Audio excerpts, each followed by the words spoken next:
அறிவியல் பலகை, பதாகை, விளம்பரம். என்ன எழுதிருக்கு? மாட்டை சிரிக்க வைக்கணும், அழுக வைக்கணும், அத்துக்கிட்டு ஓட வைக்கணும். அதை செய்து விட்டால் 1 லட்சம் ரூபாய் பரிசு. இது 3ஐயும் அந்த வாத்தியார் செஞ்சுட்டாரு. 1 லட்சம் ரூபாய் பரிசு வாங்கிட்டு வீட்டுக்கு போறாரு. ஆமா, வீட்டுக்கு போனா அந்த அம்மாவுக்கு சந்தேகம் வந்துருச்சு. 10 ரூபாய்க்கு பிரயோஜனம் இல்லாம வீட்டிலே இருந்தேன், திடீர்னு 1 லட்சம் ரூபாய் வந்திருக்கானே, எப்படி வந்திருக்கா? சந்தேகம் வரும்ல. அப்புறம் சந்தேகம் வந்தா கேட்கணும். கேட்கலன்னா பிரச்சனை இல்லை, கேட்கலன்னா தான் பிரச்சனை. கேட்டா பிரச்சனை இல்லை. இல்ல கேட்காதனாலதான் அந்த நாட்டில் ஒவ்வொருத்தரும் கோடி கோடியா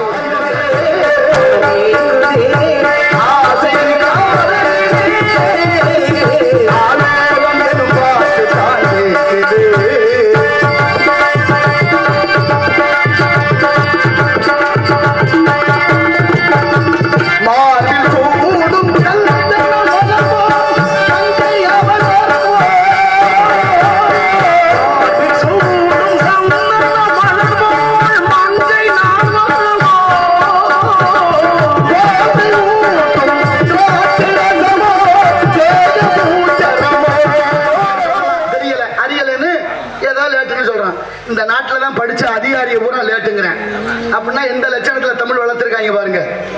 இதுக்கு மேல என்ன செய்ய, என்ன சொல்லணும்? தமிழ் அவ்வளவு உயர்ந்த மொழி. நாங்க தான் தமிழ் வளர்த்தோம். அரசாங்க முத்திரை இருக்கு தெரியுமா? ஸ்ரீவில்லிபுத்தூர் கோபுரம், ஆண்டாள் கோபுரம், அதான முத்திரை. வாயுமே வெல்லும். படிச்சவங்க யோசிச்சு பாருங்க. தமிழ்நாடுன்னு போட்டிருக்காங்க. தமிழ்நாடுன்னு ஆங்கிலத்தில் இருக்கு. ஆங்கிலத்தில் இருந்தா எப்படி போடணும்? டிஹெச் ஏதானே வரணும். அங்க இருக்காது பாத்துக்கோங்க. டிஐ உண்மையை அப்படின்னா தமிழ்நாடுன்னு இருக்கு. ஆமா, எத்தனை பேர் பார்த்திருப்பீங்க? ஏன் அப்படி வச்சாங்க? ஏன்னா வெள்ளக்காரனுக்கு தமிழ்னு வார்த்தை வரல, அவன் வச்சான் தமிழ்நாடுன்னு. அதை அப்படியே வச்சுக்கிட்டு இன்னமும்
நமச்சிவாய நமக.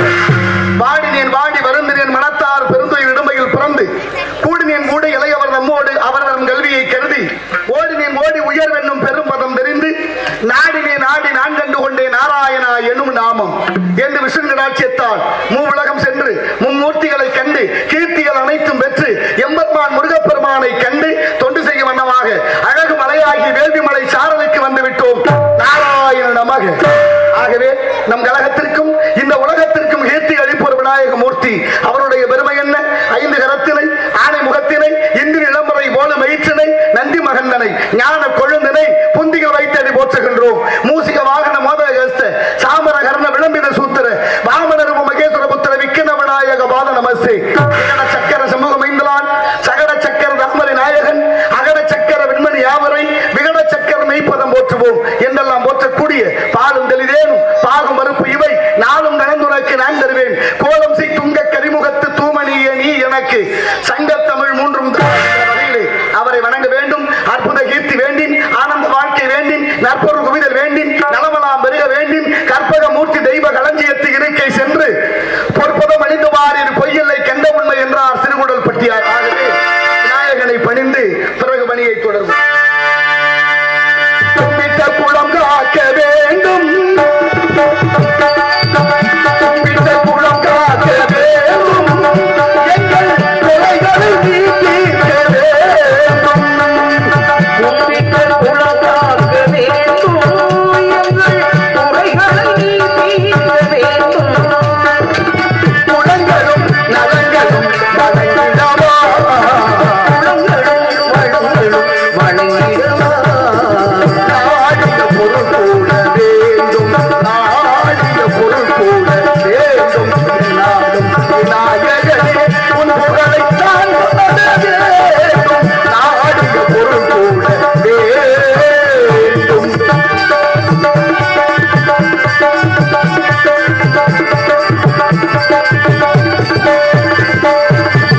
குட்டிகள் பல போட்டு பணிந்தோம் ஒழுக்கத்தை உனக்காக படைத்தோம்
நன்றி நன்றி மாதவனுக்கு நன்றி நன்றி. வித்தகன் அருளால் விற்பதன் அருளால் தேவ யாகம் பிரம்ம யாகம் பிதுர் யாகம் சதுர் யாகம் புத்திரகாமேசி யாகம் அஸ்வமேத யாகம் மானுட யாகங்கள் இப்படி பல யாகங்களை செய்துவிட்டால் கிடைக்கும் யோகம். யோகத்துக்கு விரோதி யோசை போகம் போகத்தை மறந்து யாகத்தை செய்து யோகத்தை பெற்று அந்த யோகத்தாலே உள்ளம்பெரிய கோயில் ஊனுடம்பை ஆலயம் வல்லபரானார்க்கு வாய்கோபுர வாசல் கள்ளப்புலன் ஐந்தும் காணா மணி விளக்கே தெல்ல தெளிந்தார்க்கு சீவன் சிவலிங்கம் என்று திருமூலர் திருமந்திரத்திலே பாடுகிறார். உள்ளங்கோயிலு உடம்பு ஆலயம் மூச்சு காத்த சிவலிங்கம் அப்படின்னா என்ன அர்த்தம்? கோயிலும் மனித உடம்பு ஒண்ணுன்னு சொல்றார். கோயிலும் மனித உடம்பு ஒண்ணுன்னு சொன்னா கோயில நினைக்கிறது மாதிரி இந்த உடம்ப நினைக்கணும்ல. ஒரு வயலும் கேட்கல சொல்லு பேச்சு கேட்கறதுக்கு ஆளே இல்லை. தான் செய்வதுதான் சரி என்றே சிந்தித்துக் கொண்டே இருந்தால் எப்படி ஒருத்தருக்கு கருத்து இன்னொருத்தருக்கு தப்பா தெரியும்ல. அதான இயல்பு. இருந்தாலும் அவர் கட்டிய கோயில் சிதம்பரம் நடராச பெருமானுடைய ஆலயம். சிதம்பரம் கோயிலும் மனித உடம்பு ஒண்ணு. எது போல? சிதம்பரம் கோயிலில் இருக்கிற கொடிமரமும் மனிதனுடைய முதுகுத்தண்டு ஒண்ணு போல. ரெண்டுலையும் 32 இணைப்புகள் உண்டு. மனிதன் ஒரு நாளைக்கு விடக்கூடிய மூச்சு 21,600. அந்த கோயில்ல 3600. இந்த உடம்புல 72,000 தசை நாறுகள், நாடி நரம்புகள். அதுபோல அங்கே அடிக்கப்பட்டிருக்கிற ஆணி 72,000. இந்த உடம்பு 9 வாரங்களை கொண்டது, 9 வாசல். அதுபோல இந்த கோயிலையும் 9 வாசற்படி. சாமி இருக்கும் இடம் கருவறை, உடம்புல இதயம் இருக்கிற இடம் கருவறை. எல்லா கோயிலையும் கதவு திறந்தால் சாமி கண்ணுக்கு தெரியும். நடராசர் கோயில் அப்படி இல்லை. உள்ளே நுழைந்து இடப்பக்கமாக சென்று நடராசரை தரிசிக்க வேண்டும். காரணம், உடம்பை வைத்திய கட்டிய கோயில். அதுல இந்த உடம்பு 2 கூறு, ஒன்னு வலக்கூறு, ஒன்னு இடக்கூறு. இடப்பக்கம் தான் இதயம் இருக்கு. இதயம் இருக்கிற இடத்தில் தான் இறைவன் இருக்க வேண்டும் என்று எண்ணி அறிவியல் வளராத காலத்திலே கட்டப்பட்ட கோவில் சிதம்பரம் நடராசர் கோவில். அப்படி இன்னைக்கும் பாருங்க, ஆய்வாளர்கள் கருத்து சொல்றாங்க. அதை ஆய்வு பண்ணிட்டு நடராசருடைய கால் பெருவரில் இருப்பது பூமத்திய ரேகையிலே என்று. இது ஒண்ணு மட்டுமல்ல, எத்தனையோ கோயில்கள். 1008 கோயில் சிவன் கோயில், 108 கோயில் பெருமாள் கோயில். கும்பகோணம் பக்கத்துல கோனேரி ராஜபுரம்னு ஒரு ஊர். கோனேரி ராஜபுரம், அங்கே 12 அடியில ஒரு நடராசர் சிலை இருக்கு. அந்த சிலை எப்படி வந்ததுன்னு தெரியுமா? மன்னர் சிலை செய்யக்கூடிய சிற்பியை கூப்பிட்டு சொல்றார், பொழுது விடுகிறதுக்குள்ள 12 அடி பஞ்சலோக சிலை செய்ய வேண்டும். 12 அடியில அதுக்கும் பஞ்சலோக சிலையை செய்ய முடியுமா ஒரு இரவுக்குள்ள?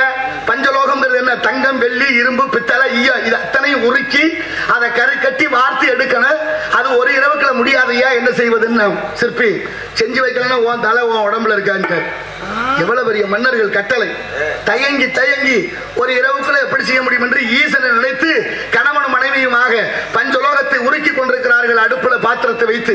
அந்த நேரத்தில் ஒரு பெரியவர் அங்க வந்தார். ஒரு பெரியவர் வந்து, ஐயா குடிக்க தண்ணி கொடுங்களேன்னாரு. அவர் சொன்னாரு, இங்க தண்ணி இல்ல, பக்கத்துல அக்கராகாரம் இருக்கு, அங்க போய் சாப்பிடுங்களேன்னாரு. அங்கெல்லாம் போக முடியாது, நீ முடியாது. ஐயா நான் ரொம்ப தாழ்ந்தவன், நான் எப்படி உங்களுக்கு தண்ணி கொடுக்கறது? உன்னை தாழ்ந்தவன்னு நான் சொல்லல, நீ தண்ணியை கொடுன்னாரு.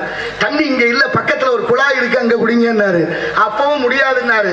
ஐயா வீட்டுல தண்ணியே இல்லைன்னு கணவனும் மனைவியும் மறுக்கிறாங்க. மீண்டும் வற்புறுத்துறாரு, தண்ணி கொடுக்க முடியுமா?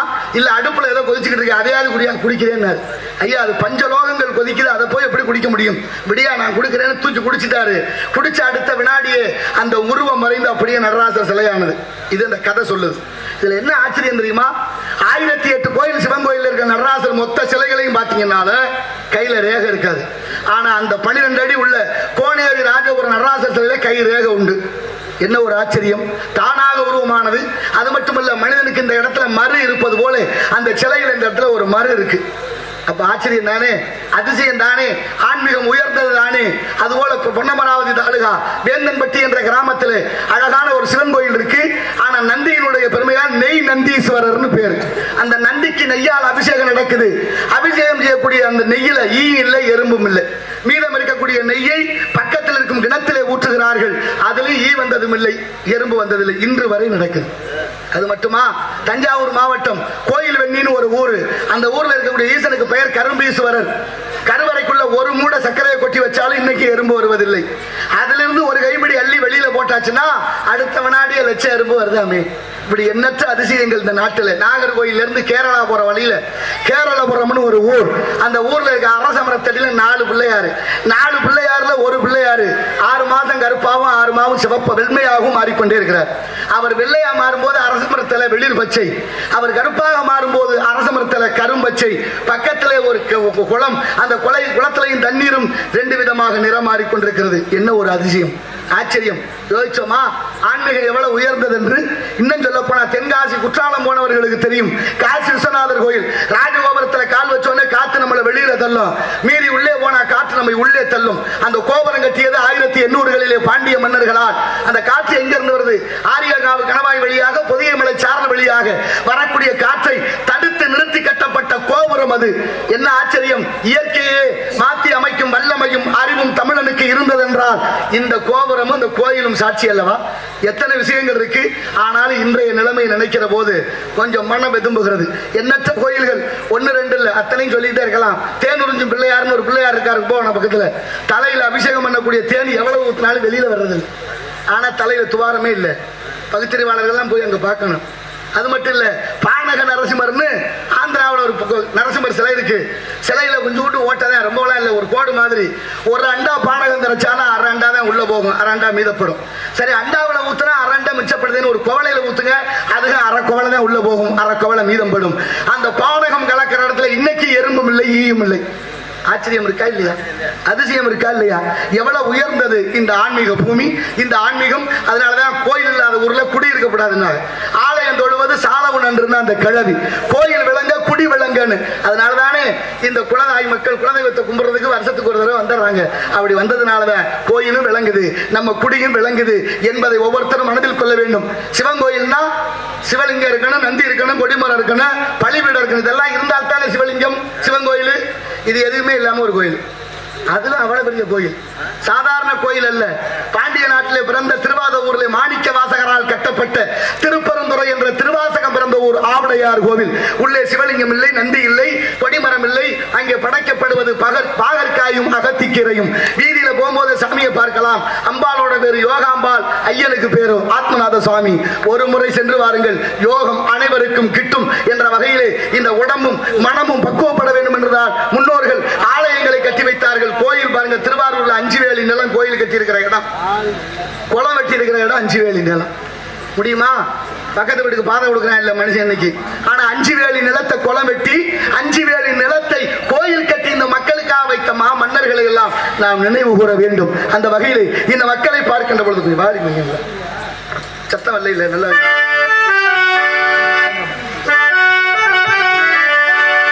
தென்னகமாம் இன்ப திருநாட்டில் மேவியதோ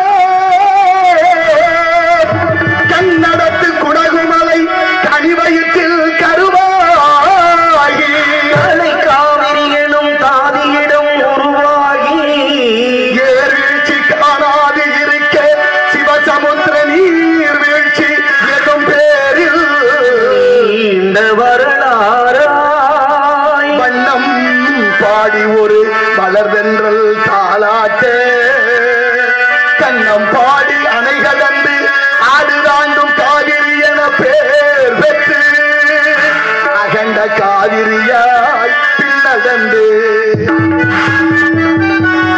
கரிகாலன் பேர்வாழும் கல்லணையில் கொள்ளிடத்தில் காணும் இடமெல்லாம் பெருகி வந்து நம் தஞ்சை வளநாட்டை தாயாகி காப்பவளா கருணை காவிரி போல் செல்லும் இடமெல்லாம் சீர்திருத்தி பேர் பெருக்கி கள்ளும் கனியாகும் கருணையால் எல்லோர்க்கும் பிள்ளை என நாளும் பேச வந்த கண்மணியே எங்கள் வாழ்வே இதயக்கணி, எங்கள் இதயக்கணி, மாவிளங்கை மக்கள் எல்லாம் என்றும் நம் இதயே கனி.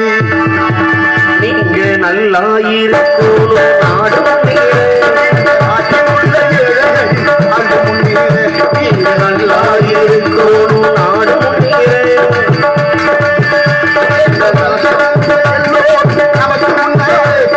நல்லவங்க எல்லோரும் நமது கண்ணு முன்னாலே நல்லாயிருக்கும் நாடு நாட்டில் உள்ள வாழ்வு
தட்டலாம், நல்லா தட்டலாம். எண்ணி துணிக கர்மம், துணிந்த பின் எண்ணுவோம் என்பது இழுக்கு. அமெரிக்காக்காரர்கள்லாம் ஆய்வு பண்ணி சொல்லியாச்சு. அமெரிக்க விஞ்ஞானிகள்லாம் மாரடைப்பு நோய் வராதான் கை தட்டினா. ரொம்ப காலம் நல்லா இருக்கலாமா. எனக்கா தட்ட சொல்ல, ரொம்ப நாளைக்கு நல்லா இருக்குன்னு நினைச்சா தட்டலாம். அது அவரவருடைய விருப்பம். பாருங்க, திருவிழா வந்துச்சுன்னா நம்மளாம் கும்மி ஓட்டுற வழக்கம் உண்டு. கும்மின்னா ஊருக்கு ஒரு முளை கொட்டுறதுன்னு சொல்லுவாங்க. ஆனாலும் பாருங்க, விளையாட்டா கண்டுபிடிச்ச அந்த இது அதுக்கு ஆரோக்கியத்தையும் சேர்த்தே வைத்தார்கள் முன்னோர்கள். கால் நடக்கிறது, உடல் அசைகிறது, மூளை சிந்திக்கிறது, கை தட்டுறது, அத்தனையும் சேர்ந்து உடலுக்கு ஒரு ஆரோக்கியத்தை கொடுத்தது. இன்னைக்கு 100% சக்கரை நோய் வந்துருச்சு. சக்கரை நோய் இல்லாத ஆளுகளை பார்க்கவே முடியல. எப்படி வந்துச்சு, ஏன் வந்துச்சு, எங்கே இருந்து வந்துச்சுன்னு கண்டுபிடிக்கவும் முடியல. சரி, சக்கரை நோய்க்கு மருந்து மாத்திரை கொடுக்கிற மருத்துவர் காலையிலையும் சாயந்தரமும் நடங்கன்னு சொல்றாங்க. நடந்தா சரியா போகும். உடலுக்கு உழைப்பு தேவைப்படுகிறது. அதுல இந்த அரசாங்கம் இறக்கப்பட்டு பாமர மக்களுக்கு இலவசமா அரசு மருத்துவமனையில மாத்திரை கொடுக்குறாங்க. மாத்திரை வாங்குறதுக்கு மாசம் ஒரு தடவை நோட்டோட போய் நிக்கிறோம். அந்த மாத்திரை சாப்பிட்றவங்க வாங்க போறவங்களுக்கு தான் தெரியும் அந்த வேதனை என்னன்னு. ஆமா, மாத்திரை கொடுக்கும்போது மருத்துவர் சொல்றார், மறக்காம சோறு திங்கிறியோ இல்லையோ மாத்திரையை தின்றுங்கிறாங்க. ஆமா, மறக்காம மாத்திரையை திம்போம். ஏதோ 6 மாசம் 1 வருஷம் 2 வருஷத்துல மாத்திரை போட்டு சக்கரை நோய் சரியாயிரும்னு சொல்லுவாங்கன்னு பார்த்தா அது இல்லை. சாகர வரைக்கும் நீங்க சொல்றாங்க. சாகர வரைக்கும் திங்கிறதுக்கா மருந்து மாத்திரை? மருந்து மாத்திரை எதுக்கு? யார் நோயை தீர்க்கலைன்னா எதுக்கு மருந்து மாத்திரை? இங்க என்ன திட்டம்னா, என் மக்கள் நல்லாவும் இருக்கக்கூடாது, செத்து போயிடவும் கூடாது. நல்லா இருந்தாலும் அவங்களுக்கு வருமானம் இல்லை, செத்து போனாலும் வருமானம் இல்லை. மொத்தத்தில் எல்லாரும் நோயாளிகளாகவே இருக்கணும். அப்படி நோயாளிகளாகவே இருந்தால்தான் மருந்து மாத்திரையை ரொம்ப எளிமையா வித்துப்படலாம். அப்படி மருந்து மாத்திரையை வித்தாத்தான் தயார் பண்ற என் குடும்பம் நல்லா இருக்கும். யாரை கொண்டு விட்டு யாரு நல்லா இருக்கிறது? இந்த உலகம் போற போக்க நினைச்சா வேதனையா இருக்கு. வாடிய வயிறை கண்ட போதெல்லாம் வாடினேன் இறைவா என்று வள்ளலார் பிறந்த பூமி. பயிர் வாடினால் கூட உயிர் வாடியதாக கருதிய மகான் வள்ளல் பெருமானார். கடலூர் மாவட்டம் மருதூரிலே பிறக்கிறார். அவர் பிறந்த மாவட்டத்தில் 2 மாதம் சென்று அறுக்க வேண்டிய வயலுக்குள்ள வண்டியை விட்டு ஓட்டி நெல் பயிரெல்லாம் அழிச்சு விட்டாங்க. ஒரு வயலுக்கும் பதைக்கலையே. அதுக்கும் பாதுகாப்போட நெல் பயிர் அளித்த உலகம் இந்த நாடு. நினைச்சு பார்த்தா சென்னை உயர் நீதிமன்ற நீதியரசர் சொல்றாரு, பசிச்சா சோறு சாப்பிட்டுதாயா வாழ முடியும், நிலக்கரியை தின்னுட்டு வாழ முடியாது. விவசாய இடம் உங்கோட்டா இருந்தாலும் பயிர் அவர்களுடையது. அறுத்ததுக்கு அப்புறம் எடுத்துக்கலாம் தானே. மனசாட்சியே இல்லாம அறுக்க வேண்டிய கருதை வண்டியை விட்டு ஓட்டி அழிச்சாங்க. படுவாவி பயிலுக. அவங்க எல்லாம் சோறு திங்கிறாங்களா வேற என்னத்தையும் திங்கிறாங்களான்னு தெரியல. இந்த உலகம் போற போக்கு அப்படிலாம் நினைச்சு பார்க்க வேண்டிய நேரம். அவருக்கு வள்ளலாருக்கு வயசு 7. அவங்க அண்ணன் சபாபதி பிள்ளைக்கு உடம்பு சரியில்லை, காய்ச்சல். தம்பியை கூப்பிட்டு சொல்றாரு, தம்பி சோமு செட்டியார் வீட்டுல பசங்க போய் அண்ணனுக்கு உடம்பு சரியில்லைன்னு சொல்லிட்டு கற்பூரம் காட்டி பிரசாதம் கொடுத்துட்டு வந்திருப்பான்னு அனுப்பி வச்சாரு. வள்ளல் போறாரு. ராமலிங்கம் பிள்ளை செட்டியார் கேட்கிறாரு, எங்கயா உங்க அண்ணன் வரலையான்னு. அண்ணனுக்கு உடம்பு சரியில்லை, காய்ச்சல், என்னைய வர சொன்னாருன்னு சொல்ல அவருக்கு கோவம் வந்துருச்சு. ஏயா இதெல்லாம் முன்கூட்டியே சொல்ல மாட்டீங்களா? முன்கூட்டியே சொல்லியிருந்தா நான் வேற ஏற்பாடு பண்ணிருப்பேன். இன்னைக்கு வந்து திடீர்னு நின்னுக்கிட்டு அது சரியில்லை இது சரியில்லைன்னு அப்படின்னு கொஞ்சம் கோவப்பட்டாரு செட்டியாரு. வேகம் கெடுத்தாண்ட வேந்தனடி வெல்கன்னு வயசாயிட்டா மட்டும் பெரிய மனுஷன் ஆகிட முடியாதான், புத்தியும் சேர்ந்து சரியா மாறி இருக்கணும். அப்படி மாறினால்தான் அவன் பெரிய மனிதன் ஆகிறான். அதனாலதான் பெரியோர் எல்லாம் பெரியோரும் இல்லை, சிறியோர் எல்லாம் சிறியோரும் இல்லை, அறிவாளிகள் எல்லாம் அறிவாளிகள் அல்ல. அறிவை யார் பயன்படுத்துகிறார்களோ அவர்கள் தான் அறிவாளி. இப்ப ராமலிங்கம் பிள்ளைக்கு வயசு 7. அவர் கேட்டாரு, செட்டியாரே காய்ச்சல் என்ன, என் வீட்டுக்கு 1 வாரத்துக்கு முன்னால கடிதம் போட்டா வீட்டுக்கு வந்துச்சு, உங்களுக்கு தகவல் சொல்லன்னாரு. பேச்சுக்கே இடமில்ல, வந்த வேலையை பாருங்கன்னாரு. நான் வேணா மகாபாரதம் ராமாயணம் பெரிய புராணம் படிக்கவான்னாரு. ஏதாவது ஒண்ணு படிங்க. பெரிய புராணம் படிச்சாரு. 1 மணி நேரம் அவள் அழகாக அதி அற்புதமாக படிச்சிருக்கிறாரு. இப்ப செட்டியார் ஒரு வார்த்தை சொல்றாரு, ராமலிங்கம் நாளைக்கு நீங்களே வந்துருங்க, உங்க அண்ணனை வர வேண்டாம்னு சொல்லுங்கன்னாரு. நிலைமை அப்படியே மாறி போச்சு. அண்ணன் வரலன்னு கோவப்பட்டாரு, திரும்ப அண்ணனை வர வேண்டாம்னு சொல்லுங்கிற அளவுக்கு நிலைமை மாறிவிட்டது. மாற்றம் ஒன்றுதான் மாற்ற இயலாதது. அந்த வள்ளலாரை வரும்போது நடந்தே வந்தீங்க, போகும்போது நம்ம வீட்டு சாரட்டு வண்டியை கட்டி அனுப்புறேன், அதுல செல்லுங்கள் என்று அனுப்பி வைத்து கூடவே கொஞ்சம் பணம் கொடுத்து விட்டாரு. எவ்வளவு கொடுத்துருப்பாரு சொல்லுங்க? ஒரு 1000, 2000, 10,000, ஒரு சாக்கு நிறைய பணம் கட்டி கொடுத்தாரு அவங்க. எந்த காலத்துல? வள்ளலார் காலத்துல சாக்கில பணம் கட்டி ஒருத்தருக்கு கொடுக்கிற அளவுக்கு இருக்குன்னா அவர் எவ்வளவு பெரிய பணக்காரரா இருந்திருப்பாரு. இந்த நாடு எவ்வளவு பணக்கார நாடா இருந்திருக்கும். இந்த இந்தியா எவ்வளவு பெரிய பணக்கார நாடா இருந்திருக்கும். இன்னைக்கு நிலைமை என்ன தெரியுமில்ல? 150 லட்சம் கோடி கடன்ல இருக்கு இந்தியா. எதுக்கு வாங்கினாங்கன்னு ஒரு கணக்கும் தெரியல. ஆனாலும் பிறக்கிற பிள்ளைகளுக்கெல்லாம் கடன் ஒதுக்கியாச்சு. இந்த நாடு போற போக்கு நினைச்சா வேதனையா இருக்கு. ஆனாலும் அவர் என்ன பண்ணாரு, அத்தனையும் தூக்கி ஒரு மூட்டை பணத்தையும் சாக்கில இருந்ததை பாலும் கிணத்துல தூக்கி போட்டு போயிட்டார். இன்னைக்கு நிலைமை என்ன தெரியுமா, பெரிய பெரிய கோடீஸ்வரனுக்கு பிரச்சனை வந்துட்டா பணத்தை எல்லாம் சாக்கில வெட்டி மூட்டையா கட்டி ஆத்துல போடுறேன், குணத்துல போடுறேன், இன்னும் கிணத்துக்குள்ள போடுறேன், இன்னும் சொல்ல போனா நெருப்பு வச்சு கொளுத்துறேன், மண்ணை தோண்டி புதைக்கிறேன். இந்த ஏழைகளுக்கு கொடுக்க மனசு வரலையே. அள்ளி கொடுக்காட்டினாலும் கிள்ளியாவது கொடுக்கணும்ல. கை படைத்தது அள்ளி கொடுப்பதானே. ஆனால் ஈதல் இசைப்பட வாழ்தல் அது வல்லது ஊதியம் இல்லை உயிர்க்கின்றாரே வள்ளுவர். அப்படிப்பட்ட கருணை உள்ளம் படைத்த வள்ளலாருக்கே வழக்கு. வள்ளலார் மேலே வழக்கு கடலூர் நீதிமன்றத்தில். எதுக்கு வழக்கு யோசிச்சமா? அன்னைக்கே வழக்குனா எப்படி இருந்திருக்கு நாடு? ஆறுமுக நாவலர் தலைமையில 13 பேர் மலையை உடைச்சி வித்தாருனா, இல்ல மண்ணள்ளி வித்தாருனா, இல்ல மரங்களை பூரா வெட்டினாருனா, அதெல்லாம் இல்ல. ஆனாலும் அவர் பாடிய திருவருட் தப்புன்னு வழக்கு. இந்த நாட்டில் தான் மண்ணை உடைக்கிற, மலையை உடைக்கிறவன், மண்ணள்ளி விற்கிறவன் எல்லாம் நல்லா இருக்கேன். ஆனா இயற்கையை நேசிக்கிறவன் பூராமே தண்டிக்கப்படுகிறான் இந்த நாட்டில். ஆனாலும் நாடு போற போக்கு நல்லதில்லை என்பதை பார்க்கின்ற பொழுது இந்த இடத்திலே அழகான இடம், குறிஞ்சி நிலம், குமர கடவுள் முருகன் குடிகொண்டிருக்கின்றார் என்பதை திருப்பதி மலை வாழும் வெங்கடேசா, திருப்பதி மலை வாழும் வெங்கடேசா, திருமகன் மனம் நாடும் ஸ்ரீனிவாசா, மலை வாசா, திருப்பதி மலை வாழும் வெங்கடேசா, திருமகன் மலை வாழும் ஸ்ரீனிவாசா, ஏழு மலை வாசா, திருப்பதி மலை வாழும் வெங்கடேசா.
இங்கு நாரதராக நடித்துக் கொண்டிருக்கும் அன்பண்ணன் வீரமங்கலத்தைச் சேர்ந்த கவிராஜ் அவர்களுக்கு விழா குழுவின் சார்பாக பொன்னாடை அணிவிக்கப்படுகிறது. உடுக்க இழந்தவன் கை போல இங்கே இடுக்கன் களைவதா நட்பு ஐயன் வள்ளுவன் வாய்மொழி. அதற்கெனவே ஆடை அணிவித்து மரியாதை செய்த கிராமத்தார்கள், பெரியோர்கள், தாய்மார்கள், இந்த குலதெய்வ வழிபாட்டு இளைஞர்கள் எல்லோருக்கும் நெஞ்சம் நிறைந்த நன்றியும் வணக்கமும். ஆகினாலே பாரனைத்தும் பொய்யனவே என்று பட்டினத்து பிள்ளையை போல் யாரும் துறக்க அரிதன்னாரு தாயுமானவர். வந்திருப்பது ராமநாதபுரம் மாவட்டம். ராமநாதபுரம் மாவட்டத்தினுடைய வரலாறு என்ன தெரியுமா? ஒரு காலத்துல அவளை செல்வ செழிப்பா இருந்திருக்கு ராமநாதபுரம் மாவட்டம். இன்னைக்கு அரசாங்கம் வருஷத்துக்கு ஒரு தடவை எப்படி சொல்லுது, ராமநாதபுரம் மாவட்டம் வறட்சி மாவட்டமா அறிவிக்குது. ஏன் வறட்சியா போச்சுன்னு யாராவது யோசிச்சோமா? வறட்சி ஆனதுக்கு யாரு காரணம்? இயற்கையாகவே ராமநாதபுரம் மாவட்டம் வறட்சி ஆச்சா, இல்ல மனுஷ பார்த்த வறட்சி ஆச்சான்னு தெரியணும்ல. அதை பத்தி சிந்திக்க, அதை பத்தி பேச 1800களிலே தாது வருஷத்து பஞ்சம்னு ஒரு பஞ்சம் வருது. 1800ல அதை ஒரு கும்மி பாடலா எழுதியிருக்கிறாரு, கரிப்பு கும்மின்னு. தஞ்சாவூர் சரஸ்வதி மகால்ல இருக்கு அந்த புத்தகம். அப்ப ராமநாதபுரத்து எப்படி இருந்திருக்குங்கிறதுக்கு இந்த வரலாறு. கருப்பு கும்மிங்கிற அந்த கும்மி பாடல் சொல்லுது 1800களிலே தாது வருஷத்து பஞ்சம். தாது வருஷத்து பஞ்சம் எங்க வருது? நடு மத்தியில, தமிழகத்துல நடு மையத்துல வருது. விழுப்புரம், அரியலூர் அந்த பகுதியில், அந்த மாவட்டங்களை சொல்லுது. ரொம்ப காலம், ஒரு 10 வருஷத்துக்கு குறையாம அந்த பஞ்சம் நீடிக்குது. அந்த பஞ்சத்துல ரொம்ப பேர் இறந்துடுறாங்க. பிழைக்க முடியாத வழி, வேலை இல்லை, பசிக்கு சோத்துக்கு சோறு இல்லை. அதனால எறும்பு வலையெல்லாம் நோண்டி நோண்டி அதுல நெல் அரிசெல்லாம் எடுக்கிறாங்க. செத்து போன ஆடு மாடுகளை பிச்சு சாப்பிடுற அளவுக்கு நிலைமை மாறிடுச்சு. மீண்டும் இறந்து போன பிணத்தை சாப்பிடும் அளவிற்கு நிலைமை மாறிடுச்சு. கடைசியா செல்வந்தர்கள், பணக்காரர்கள் யாரு இருந்தா கொஞ்சம் ஏதாவது வேலை பார்த்தாலும் சாப்பிடணும்னா வேலைக்கு வேலை இல்லை. அங்க விபச்சார தொழில் செய்கிற அளவுக்கு ஆகி போச்சு, மாறி போச்சு நிலைமை. அந்த அளவுக்கு மாறிய உடனே தப்பி பிழைத்தவர்கள் எங்காவது போய் பிழைச்சிக்கலாம்னு கிளம்புறாங்க. அப்படி பிழைக்க வந்த இடம் தான் ராமநாதபுரம் மாவட்டம். கருப்பு கும்மி 1800களிலே அந்த தாது வருஷத்து பஞ்சத்திலிருந்து தப்பி பிழைச்சவங்க வந்த வாழ்ந்த மாவட்டம் ராமநாதபுரம் சீமை. அப்ப சேதுபதி மன்னர்களுடைய ஆட்சி. அப்படி இருந்த பஞ்சம் பிழைக்க வந்தவர்களை எல்லாம் காப்பாற்றிய ராமநாதபுரம் மண் இன்னைக்கு வறட்சியா இருக்கு. என்ன காரணம்? நமக்கு என்ன தெரியும்? படிக்கணும் இல்ல, சொல்லணும் இல்ல. ஓட்டு கேட்க வர்றவங்க அதை பத்தி யாராவது பேசுவாங்களா? நமக்கு என்னத்துக்கு பெரிய இடத்து பொல்லாப்பு? அரமனை கோழி முட்டை அம்மிகளை உடைக்கும். தெரியுமா உங்களுக்கு? தஞ்சாவூர் மாவட்டம் பேராவூரணி அருகே உள்ள நாடியம் என்ற ஒரு கிராமத்தில் பிறந்த ஒரு இளைஞன், பொறியியல் படிப்பு, வெளிநாட்டில் வேலை, 7 லட்சம் ரூபாய் மாச சம்பளம். ஒரு நாள் விடுமுறையில வந்திருக்கிறார். கசா புயலுக்கு 3 நாள் முன்னே. கசா புயல் முடியட்டும் போவோம்னு உட்கார்ந்து இருந்த அவனுக்கு கசா புயல் பெரிய மாற்றத்தை உண்டு செய்தது. அந்த மாற்றத்தின் பயனாக இந்த பூமி வறட்சியை சந்திக்காமல் நீர் ஆதாரத்தை பெருக்க வேண்டும் என்று ராமநாதபுரம் மாவட்டத்தில் 13 மதகுகளிலே நீர் ஆதாரத்தை பெருக்கி இருக்கிறார். நாடியத்தை சேர்ந்த ஒரு நிர்மல் குமார் என்ற ஒரு இளைஞன். என்னத்தை படிச்சு என்ன கண்டான்? இருந்தாலும் இறந்தாலும் பேர் சொல்ல வேண்டும். இவர் போல யார் என்று ஊர் சொல்ல வேண்டும்.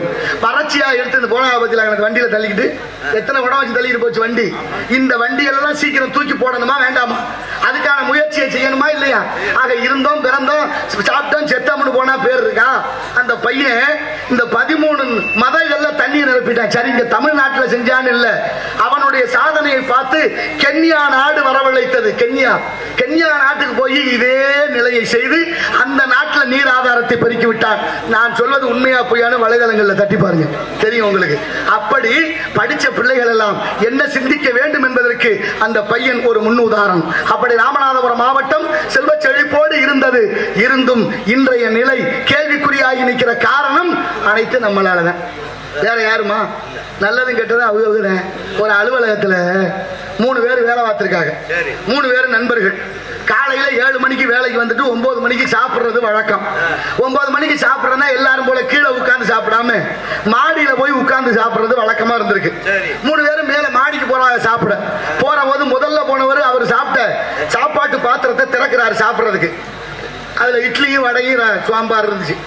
இட்லியும் வடையும் சாம்பார் இருந்துச்சு. ஆமா, இட்லி நம்ம நாட்டுக்கு எப்படி இருந்துச்சு தெரியுமா உங்களுக்கு? ஆமா, வரலாறு இருக்குல்ல. தோசைக்கு ஒரு வரலாறு இருக்கு, இட்லிக்கு ஒரு வரலாறு இருக்கு. ஆமா, பல்லவ மன்னன் இந்தோனேசியா மன்னன் மகளை கல்யாணம் செய்கிறான். கல்யாணம் செய்து வைத்தோடனே இந்தோனேசியா மன்னன் அவர்கள் நாட்டு சமயக்காரர்களை கூடவே அனுப்பி வைக்கிறார்கள். அந்த சமயக்காரர்கள் அரிசியை ஆவியில் வேக வைத்து சாப்பிடுறாங்க. ஆவியில அரிசியை வேக வைக்கிறது உளுந்து நம்ம கிட்ட இருந்துச்சு.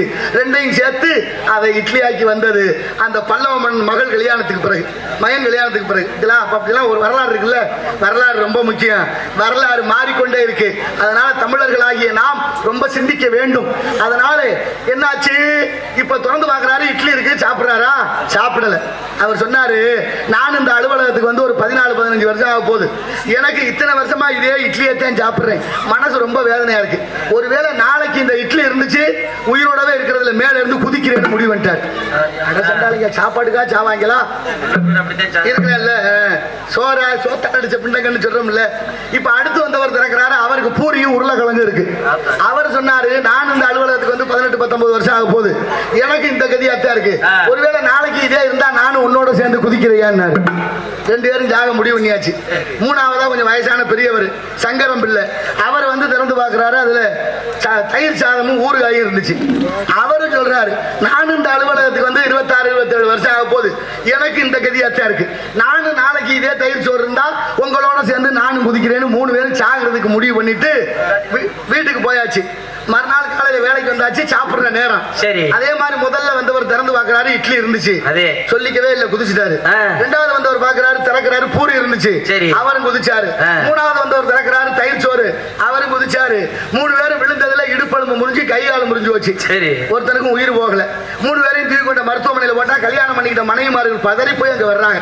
பாவி மனுஷங்களா, என்ன ஏதுன்னு சொல்லி இருந்தா சரி பண்ணிருக்கலாமே, இப்படி சொல்லிக்காம குதிச்சுட்டேன்னு வந்து பதறி போய் வந்து அழுகுறாங்க. அப்போ ஒருத்தர் கேட்டாரா, அந்த முதல்ல குதிச்சாருல அவர் மனைவியை கூப்பிட்டியாமா, என்ன பிரச்சனை, சோத்துக்காவா சாவாங்க, என்ன பண்ண, என்னன்னு சொல்லுமான்னு கேட்டா அந்த அம்மா சொன்னுச்சு, என்னன்னு தெரியலங்க, நானும் இத்தனை வருஷமா அந்த இட்லியை தான் சுட்டு வச்சேன், ஒரு நாள் கூட அவர் இட்லி பிடிக்கலன்னு சொல்லல, நல்லா இல்லைன்னு சொல்லல, சரி பிரியப்பட்டு விருப்பப்பட்டு சாப்பிடறாரோன்னு நினைச்சு நானே சுட்டு வச்சேன்னா அந்த அம்மா. சரி. ரெண்டாவது விழுந்தாருல, அவர் மனைவியை கூப்பிட்டு கேட்டா அந்த அம்மா சொன்னா, சாகிறதுக்கு மட்டும் 3 பேரும் ஒத்துமையா சேர்ந்தாங்களே புத்தியோட, அதே புத்தியை பயன்படுத்தி இருந்தா ஒவ்வொரு சாப்பாட்டையும் மாத்தி சாப்பிட்டு இருக்கலாம்ல, என் சாப்பாட்டை நீ சாப்பிடு, உன் சாப்பாட்டை நான் சாப்பிடுறேன்னு சாப்பிட்டு இருந்தா சாக வேண்டிய அப்படின்னு அந்த அம்மா. மூணாவதா சங்கரம் பிள்ளை மனைவி வந்துச்சு. அந்த அம்மா கேட்டா அந்த அம்மா அதுக்கு மேல புலம்ப ஆரம்பிச்சிருச்சு, ஏன் கேக்குறிய, நான் இந்த மனுஷனை கட்டிக்கிட்டு வந்து 38-39 வருஷம் ஆகுது, ஆமா இத்தனை வருஷமா ஒரு நாள் கூட இந்த தயிர் சோறு நான் கட்டி வைக்கல, அந்த ஆள் தான் கிண்டுறேன், அந்த ஆள் தான் கட்டி எடுத்துட்டு போறேன், இந்த ஆளை யார் யார் குதிக்க சொன்னதுன்னு. இப்ப எங்க இருக்கு பிரச்சனை, யாரு பூனைக்கு மணி கட்டுறதுங்கிறத அவன் குதிச்சாரு, இவனு குதிச்சா, எதுக்கு குதிக்கிறோம்னு வேணாமா, அப்பதான் இங்க இருக்கிற பிரச்சனையை எப்படி தீர்க்கணும் என்பது சிந்தனை அறிவுக்கு, இந்த உலகத்துக்கே அறிவும் வீரமும் சொன்ன தமிழ் சமூகம் இன்று இருக்கும் நிலையை எண்ணுகிற பொழுது ரொம்ப வேதனையாக இருக்கிறது. நெஞ்சு பொறுக்குதலையே நிலைகட்ட மாந்தரை நினைந்து விட்டால் நெஞ்சு பொறுக்குதலை என்று பாடினானே பாரதியுடைய வைரவரிகள் ஞாபகத்துக்கு வருவது போல இந்த இடத்தை பார்க்கின்ற பொழுது அஞ்சலி. உயர்ந்த இடத்தில் இருக்கும் போது உலகம் மதிக்கும், உயர்ந்த இடத்தில் இருக்கும் போது உலகம் உன்னை மதிக்கும், இளமை கொஞ்சம் இறங்கி வந்தால் நிலம் கூட நிற்கும், உயர்ந்த இடத்தில் இருக்கும் போது உலகம் உன்னை மதிக்கும், இளமை கொஞ்சம் இறங்கி வந்தால் நிலம் கூட வெறுக்கும், மதியாதார் மலைவாசல் இல்லாதே என்று மனமுள்ள மனிதனுக்கு அவரை சொன்னது, அவரை சொன்னது பரமசிவன் கழுத்தில் இருந்த பாம்பு கேட்டது, அருளா சௌக்கியமா, யாரும் இருக்கும் இடத்தில் இருந்து கொண்டால் எல்லாம் சௌக்கியமே, கருடன் சொன்னது அதில் அர்த்தம் உள்ளது.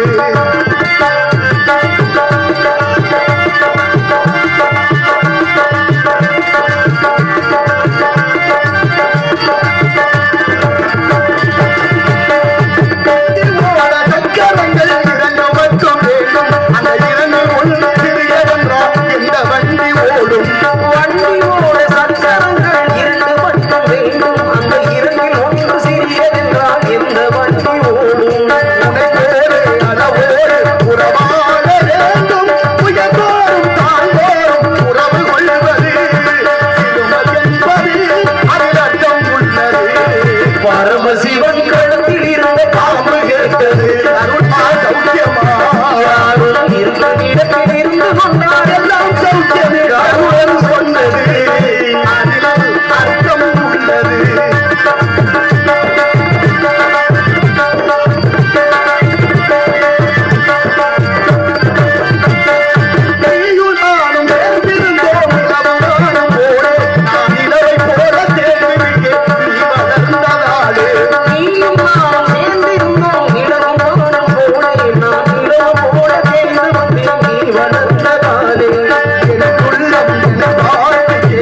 நன்றி நன்றி நன்றி.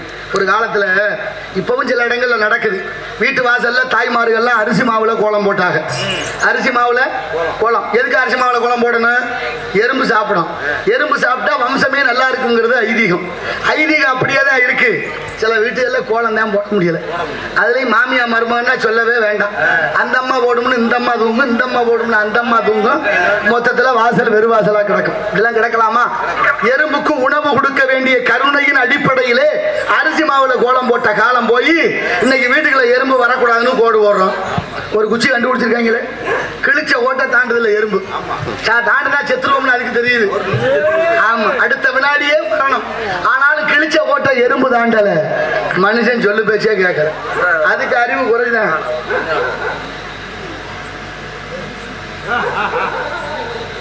நாரதர் அவர்களை பாராட்டி பாவாசியை தேர்ந்த முனியப்பண்ணன் அவர்கள் 101, இளங்குன்றத்தை சேர்ந்த மணிமுத்து அவர்கள் 101 அன்பளிப்பாக வழங்குகிறார்.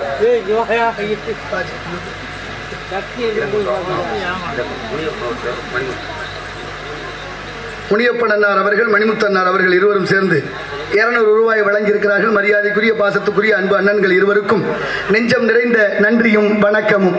இந்த நாடும் நம்மளும் எப்படி இருக்கிறாங்கிறதுக்கு உதாரணம். ஏன்னா எறும்பு வீட்டுக்குள்ள வரக்கூடாதுன்னு போடு போடுறோமா?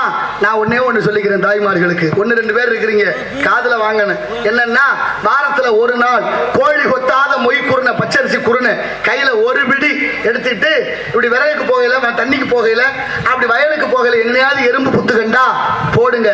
1000 பேருக்கு அன்னதானம் இட்ட பலன் உங்கள் இல்லம் வந்து உடனடியாக சேரும். இது யதார்த்தம். இது காஞ்சி பெரியவருடைய வாக்கு, மகா பெரியவர். அதுபோல அருணகிரியாருடைய வாக்கு, எம் குருநாதர் வாரியார் சுவாமிகளுடைய வாக்கு சத்தியமாக நடக்கும். உடனடியாக அதனுடைய பலனை அனுபவிக்கலாம். தனி ஒரு மனிதன் வசதி படைத்தவர்கள் என்றால் 1000 பேருக்கு அன்னதானம் போடலாம். வசதி இல்லாதவங்க இதுதான் அன்னதானம் 1000 பேருக்கு போடணும்னா ஒரு கைப்பிடி பச்சரிசி மொய் குருணை எறும்புக்கு போட்டா அவ்வளவு ஒரு பலன் உண்டு. அந்த வகையில் இந்த இடத்தை பார்க்கின்ற பொழுது எத்தனையோ விஷயங்கள் உண்டு. ஆனாலும் இந்த இடத்திலே எல்லாம் நடந்து கொண்டிருக்கிறதெல்லாம் ஒவ்வொன்றும் ஒவ்வொரு விதமா நடக்குது. எதை சிந்திக்கிறது, எதை சிந்திக்காம இருக்கிறது அப்படின்னு பார்த்தா, என்னெல்லாம் எங்க அப்பா வாத்தியார் பள்ளிக்கூடத்தில் கொண்டு விடும்போது வாத்தியார் என்ன சொல்லி விட்டார் தெரியுமா? வாத்தியார் ஐயா, இவன் வீட்டிலே தங்குறான்ல, சுத்திக்கிட்டே தெரியாங்க, 2 போடுங்க, போட்டு படிக்க வைங்க அப்படின்னு தைரியமா சொல்லிட்டு வந்தாங்க. அவ்வளவுதான். வாத்தியார் நம்மளெல்லாம் அடிச்சிருக்க அடி கொஞ்சமா நஞ்சமா. குச்சியை ஓங்கும் போதே கையை இப்படி இப்படி இப்படி இழுத்தம்ல, புடிச்சு வச்சு புறங்கையில அடிச்சிருக்கிறேன். நான் எல்லாம் வாங்கின அடியை யோசிச்சு பாக்குறேன். இப்ப எத்தனை பேர் அடி வாங்கி படிச்சிருக்கான்? நம்மளெல்லாம் அடிச்சு அடிக்கி நம்ம எல்லாம் போய் காவல்துறையில வாத்தியார் அடிச்சு விட்டான்னு புகார் பண்ணியிருந்தா எந்த வாத்தியாராவது ஊருக்குள்ள நடமாட முடியுமா? சரி, நம்மளெல்லாம் வாத்தியாரு அடிக்காம விட்டுருந்தா இந்த அளவுக்காவது வந்திருப்போமா? முடியாது. சரி, வாத்தியாருக்கு நிலைமை என்ன தெரியுமா? வாத்தியாருக்கு படிச்சுட்டு வேலை இல்லாம இருந்திருக்கிறாரு ஒருத்தர். வீட்டுல இருந்த மனைவி எவ்வளவுதான் இருந்தாலும் 1 நாள் பாப்பா, 2 நாள் பாப்பா, எவ்வளவுதான் கஷ்டம் வரும்ல. என்னையா நீ வாத்தியாருக்கு படிச்ச, ஒருத்தர் ரூபாய்க்கு புண்ணியம் இல்லாம இங்க வீட்டுல இருந்தா போய் வேற ஏதாவது வேலையை பார்க்க வேண்டியதானே அப்படின்னு திட்டினா உடனே அவரும் ஒரு கோவிச்சுக்கிட்டு கிளம்பிட்டாரு, ஏதாவது வேலை பார்க்கலான்னு. போயிட்டே இருக்கிற போது ஒரு இடத்துல ஒரு மாடு கட்டி கிடக்கு. கட்டி கிடந்த மாட்டுக்கிட்ட ஒரு பதாகை இருக்கு, பெயர் பலகை, பதாகை, விளம்பரம். என்ன எழுதிருக்கு? மாட்டை சிரிக்க வைக்கணும், அழுக வைக்கணும், அத்துக்கிட்டு ஓட வைக்கணும். அதை செய்து விட்டால் 1 லட்சம் ரூபாய் பரிசு. இது 3ஐயும் அந்த வாத்தியார் செஞ்சுட்டாரு. 1 லட்சம் ரூபாய் பரிசு வாங்கிட்டு வீட்டுக்கு போறாரு. ஆமா, வீட்டுக்கு போனா அந்த அம்மாவுக்கு சந்தேகம் வந்துருச்சு. 1 ரூபாய்க்கு பிரயோஜனம் இல்லாம வீட்டிலே இருந்தேன், திடீர்னு 1 லட்சம் ரூபாய் வந்திருக்கானே, எப்படி வந்திருக்கோம்? சந்தேகம் வரும்ல. அப்புறம் சந்தேகம் வந்தா கேட்கணும். கேட்கலன்னா பிரச்சனை இல்லை, கேட்கலன்னா தான் பிரச்சனை. கேட்டா பிரச்சனை இல்ல. கேட்காதனாலதான் அந்த நாட்டில் ஒவ்வொருத்தரும் கோடி கோடியா ஒதுக்கிட்டாங்க நாட்டை விட்டு. ஆனாலும் பாருங்க, இப்ப அவர் சொன்னாரு, ஒண்ணு இல்லம்மா, போற வழியில மாடு கட்டி கிடந்துச்சு. கட்டி கிடந்த இடத்துல ஒரு பதாகை இருந்துச்சு, விளம்பரம். மாட்டை சிரிக்க வைக்கணும், அழுக வைக்கணும், அத்துக்கிட்டு ஓட வைக்கணும், அதான் பரிசு. அதை செஞ்சுட்டா பரிசு 1 லட்சம். நான் அந்த வேலையை செஞ்சேன், அதுக்கு வாங்கினேன் 1 லட்சம் ரூபாய் பரிசுன்னு அவர் சொன்னார். எப்படியா மாட்டை சிரிக்க வச்சா என்ன பண்ணான்னு கேக்குது அந்த அம்மா. அவர் சொன்னாரு, மாட்டுக்கிட்ட போய் மெதுவா சொன்னேன், நான் தான் வாத்தியாருன்னு. அது நக்கலா சிரிச்சிச்சு, நீ எல்லாம் வாத்தியாராங்கிற மாதிரி. அப்புறம் நீ என்னைய படுத்தின பாட்டையும் நான் பட்ட கஷ்டத்தையும் சொன்னேன், ஓன்னு கண்ணீர் விட்டு அழுதுருச்சு. அப்புறம் மெதுவா கேட்டேன், நீ வேணா வாத்தியார் வேலைக்கு வர்றியான்னு கேட்டேன். போதும்டா சாமின்னு அத்துக்கிட்டு ஓடிருச்சுன்னாரா. நிலைமை எப்படி இருக்கு பாத்தீங்களா? நம்ம நிலைமை என்னது? பாரனைத்தும் பொய்யனவே என்று பட்டினத்து பிள்ளையை போல் யாரும் துறக்க அரிதன்னார் தாயுமானவ சுவாமி. அத்தனை விஷயங்கள் இருக்கு நமக்கு சொல்றதுக்கு. ஆனாலும் பாருங்க, நம்ம எல்லாம் படிக்கும் போது பாட புத்தகத்துல ஒரு கதை இருந்துச்சா, எல்லாருக்கும் தெரியும். பாட்டி வடை சுட்ட கதை. ஒரு பாட்டி வடை சுடுவா, 1வது 2வது இருந்துச்சு. பாட்டி வடை சுடுவா, ஒரு காக்கா ஒடியாந்து கிழவிக்கு தெரியாம ஒரு வடையை தூக்கிட்டு போயிடும். அது மரத்து மேல வச்சிருக்கோம். அங்கே ஒரு நரி வரும். நரி வந்து காக்காயை பார்த்து சொல்லும், நீ ரொம்ப அழகா இருக்கிற, உன் குரல் ரொம்ப இனிமையா இருக்கா, எல்லாரும் பேசிக்கிறாங்க. ஆமா, நானும் கேட்கிறேன் ஒரு பாட்டு பாடுன்னு. காக்கா நரி சொன்னதை கேட்டு காக்கா வாயை புழக்க வட கீழே விழுக நரி தூக்கி ஓடி போயிடும். இதான படிச்சா என்ன கருத்து சொல்லி கொடுத்திருக்காங்க மாணவர்களுக்கு. படிக்கும் போது அதுல என்ன கருத்து இருக்கு தெரியுமா? பாட்டியை ஏமாத்த காக்கைக்கு சொல்லி கொடுத்து, காக்கையை ஏமாத்த நரிக்கு சொல்லி கொடுத்து, இங்க படிச்ச அத்தனை பேரும் ஒருத்தனை ஏமாத்திக்கிட்டே தர்றான். நாட்டுல யாரும் உண்மையா இல்லை. மனுஷன் சாப்பிடுறாண்டா, தம்பி பையிலே மாறுவதப்போ தீர்வதப்போ நம்ம கவலை. என் அன்பார்ந்த அறிவார்ந்த தமிழ் சமூகமே, இதே கதை சைனாவில் இருக்கு, கம்யூனிஸ்ட் நாடு சீனாவில் வச்சிருக்கேன் இந்த கதையை. அங்கேயும் ஒரு கிழவி பாட்டி வட சொல்றான், அங்கேயும் ஒரு காக்கா வருது. ஆனா ஏமாத்த சொல்லி பாடம் வைக்கல. பிஞ்சு மனசுல நல்லதை விதைக்கணும், நஞ்சு விதைக்க கூடாது. சின்ன மனசுல வெற்று காகிதம் இல்லையா, எழுதக்கூடிய தன்மையில இருக்கு. எழுதுற எழுத்து சரியாக எழுத்தா இருக்கணும். இப்ப அந்த காக்கா போய் பாட்டி கிட்ட பேசுது, பாட்டி பசிக்குது, வடை இருந்தா தர்றியான்னு. பாட்டி சொன்னா, நானும் ரொம்ப நேரமா அடுப்பு பத்த வைக்க முயற்சிக்கிறேன், விறகு ஈரமா போச்சு, நான் என்ன செய்யன்னா. இப்ப என்ன சொல்றாங்க கதையில, படிச்சா கேட்கலாம்னு சொல்லி கொடுக்குறேன் முதல்ல. அதுக்கு கிளவி சொன்னா அந்த வார்த்தை.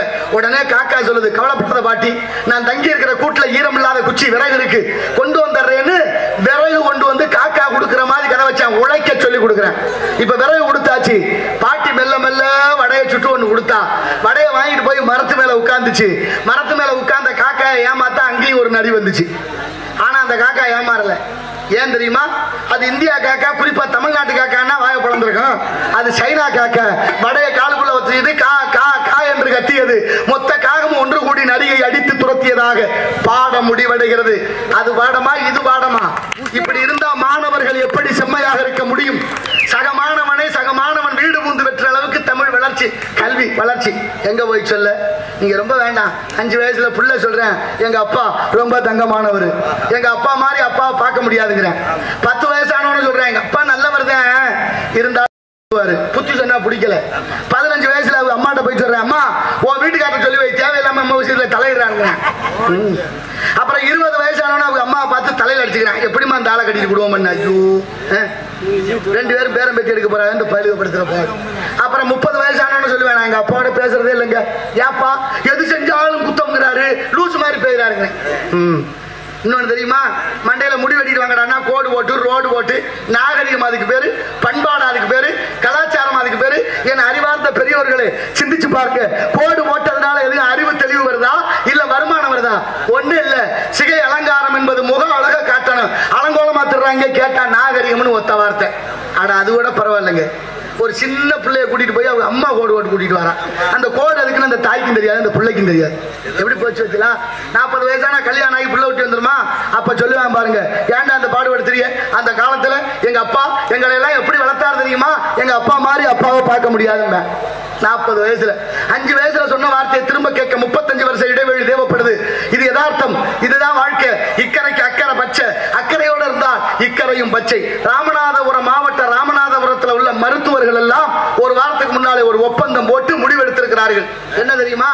மாணவர்களுக்கு இது போல முடி நாங்க வெட்ட மாட்டோம். மாவட்ட நிர்வாகமே அவர்களை பாராட்டி இருக்கு. இத்தனை செய்தியையும் நானும் கண்காணிச்சுக்கிட்டே தான் இருக்கிறேன். ஆனாலும் பாருங்க இந்த உலகம் போற போக்குகளை. அதனால நாளைய தலைமுறையை நல்லபடியாக வளர்க்க வேண்டும் என்பதற்கு பல உதாரணங்கள் நான் சொல்லலாம். இருந்தாலும் பாட்டும் பரதமும் அன்புள்ள நாடகமும் நாட்டுக்கு நல்ல பயன் தரும் என்றார்கள் முன்னோர்கள். அதுபோல நல்ல விதமாக குழந்தைகளை வளர்ப்பதற்கு நல்ல முயற்சி எடுப்போம் என்ற நல்ல சிந்தனையோடு இடத்தை பார். 5 வைங்க. மனித நினைப்பதுண்டு வாழ்வு நிலைக்கும் என்று, இறைவன் நினைப்பதுண்டு பாவம் மனிதன் என்று. மனிதன் நினைப்பதுண்டு வாழ்வு நிலைக்கும் என்று, இறைவன் நினைப்பதுண்டு பாவம் மனிதன் என்று. மனிதன் நினைப்பதுண்டு வாழ்வு நிலைக்கும் என்று.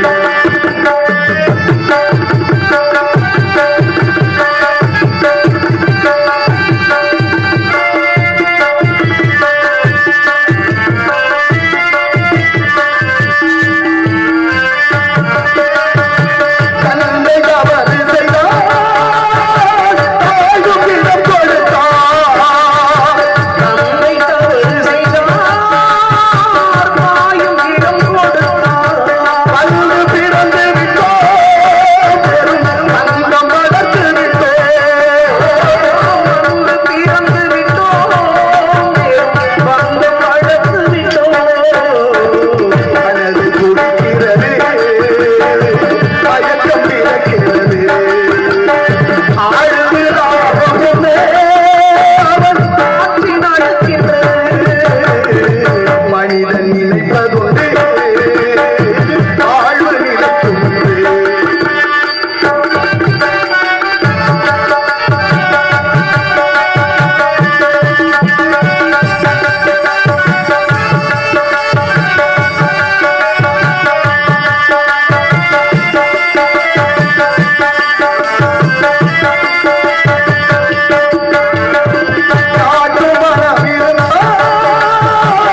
மனிதனெல்லாம் தெரிந்து கொண்டான், வாழும் வகை புரிந்து கொண்டான்.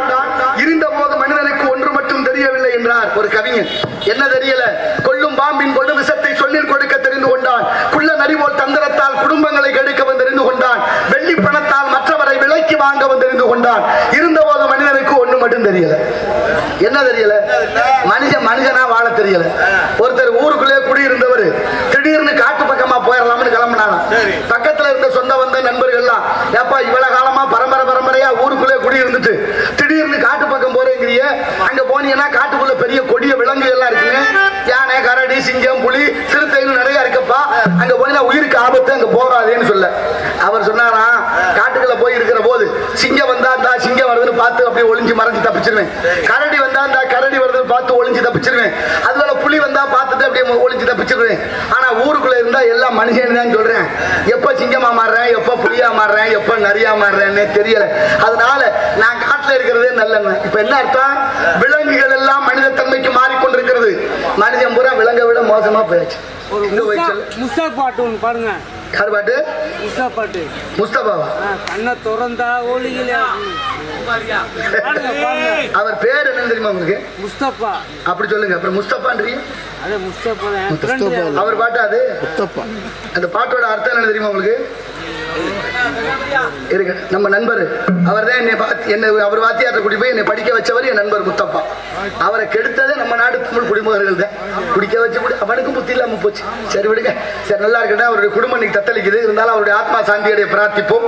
எங்க ஆசிரியருடைய அவருடைய கைத்திறன், அவருடைய ஆற்றல் அப்படி. மாணவர்கள் எல்லாம் முத்து போல எல்லாரும். அதனால இப்ப என்ன, ராமநாதபுரம் மாவட்டம் சேதுபதி மன்னர்னு ஒரு எல்லாரும் ஆண்டுகளுக்கு எல்லாம் சேதுபதி. அதுல விஜய ரகநாத சேதுபதினு ஒரு மன்னர். அந்த மன்னருக்கு 2 பொம்பளை பிள்ளைய.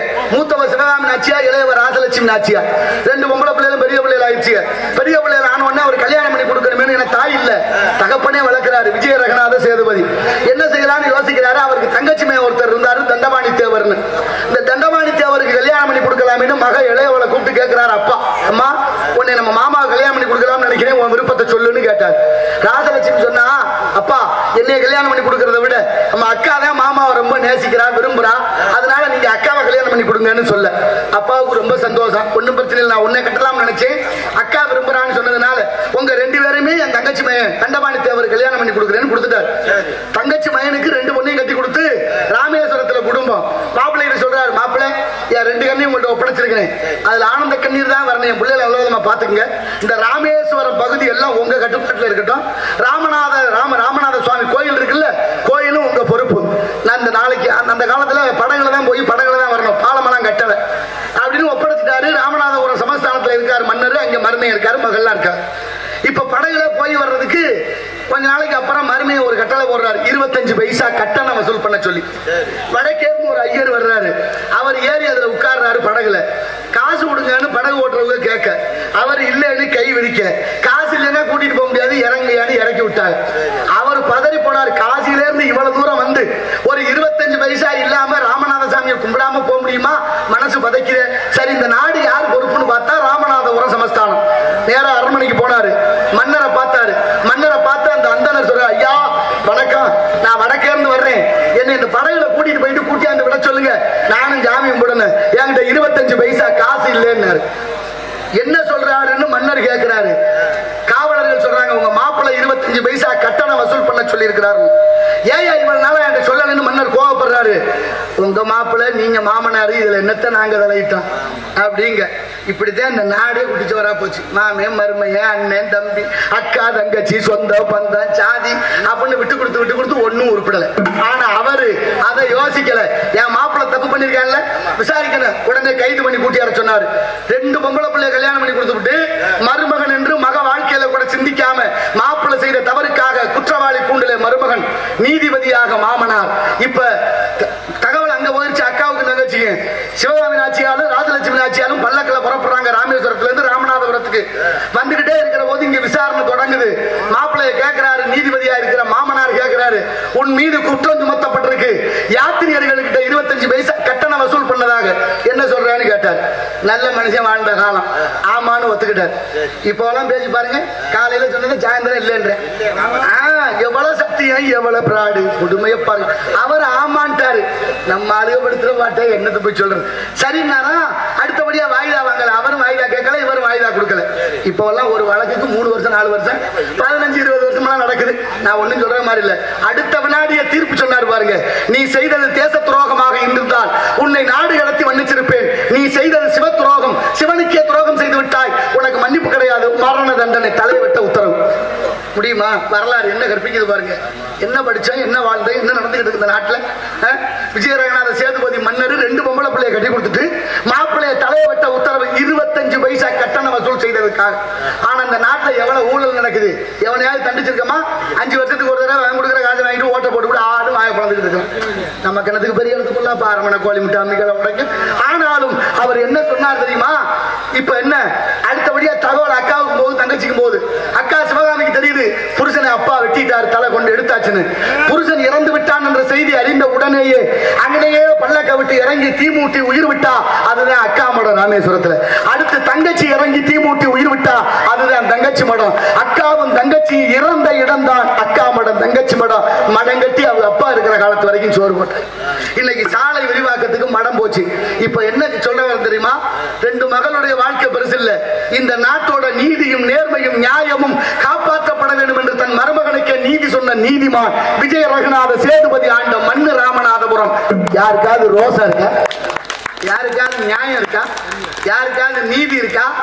எதிர்பார்க்க முடியலையே. நான் என்ன செய்ய?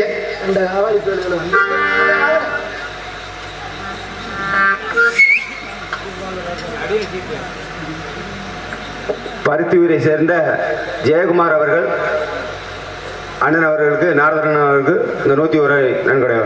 நன்றி நன்றி நன்றி. அன்பளி புலங்கி அன்னார் அவர்களுக்கு நெஞ்சம் நிறைந்த நன்றியும் வணக்கம்.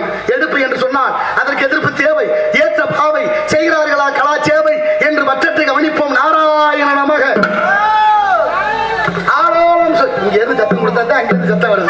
சத்தத்தை சத்தத்தால் அடக்கணுமா, வைரத்தை வைரத்தால் அறுக்கணும், முள்ள முள்ளால் எடுக்கணும், மலத்தை மலத்தால் போக்கணும். ஆளோலம் சோ என்று பண்பாடி கொண்டிருக்கின்றாள் பெண்மகள் என்பதை பார்க்கின்ற பொழுது அஞ்சரை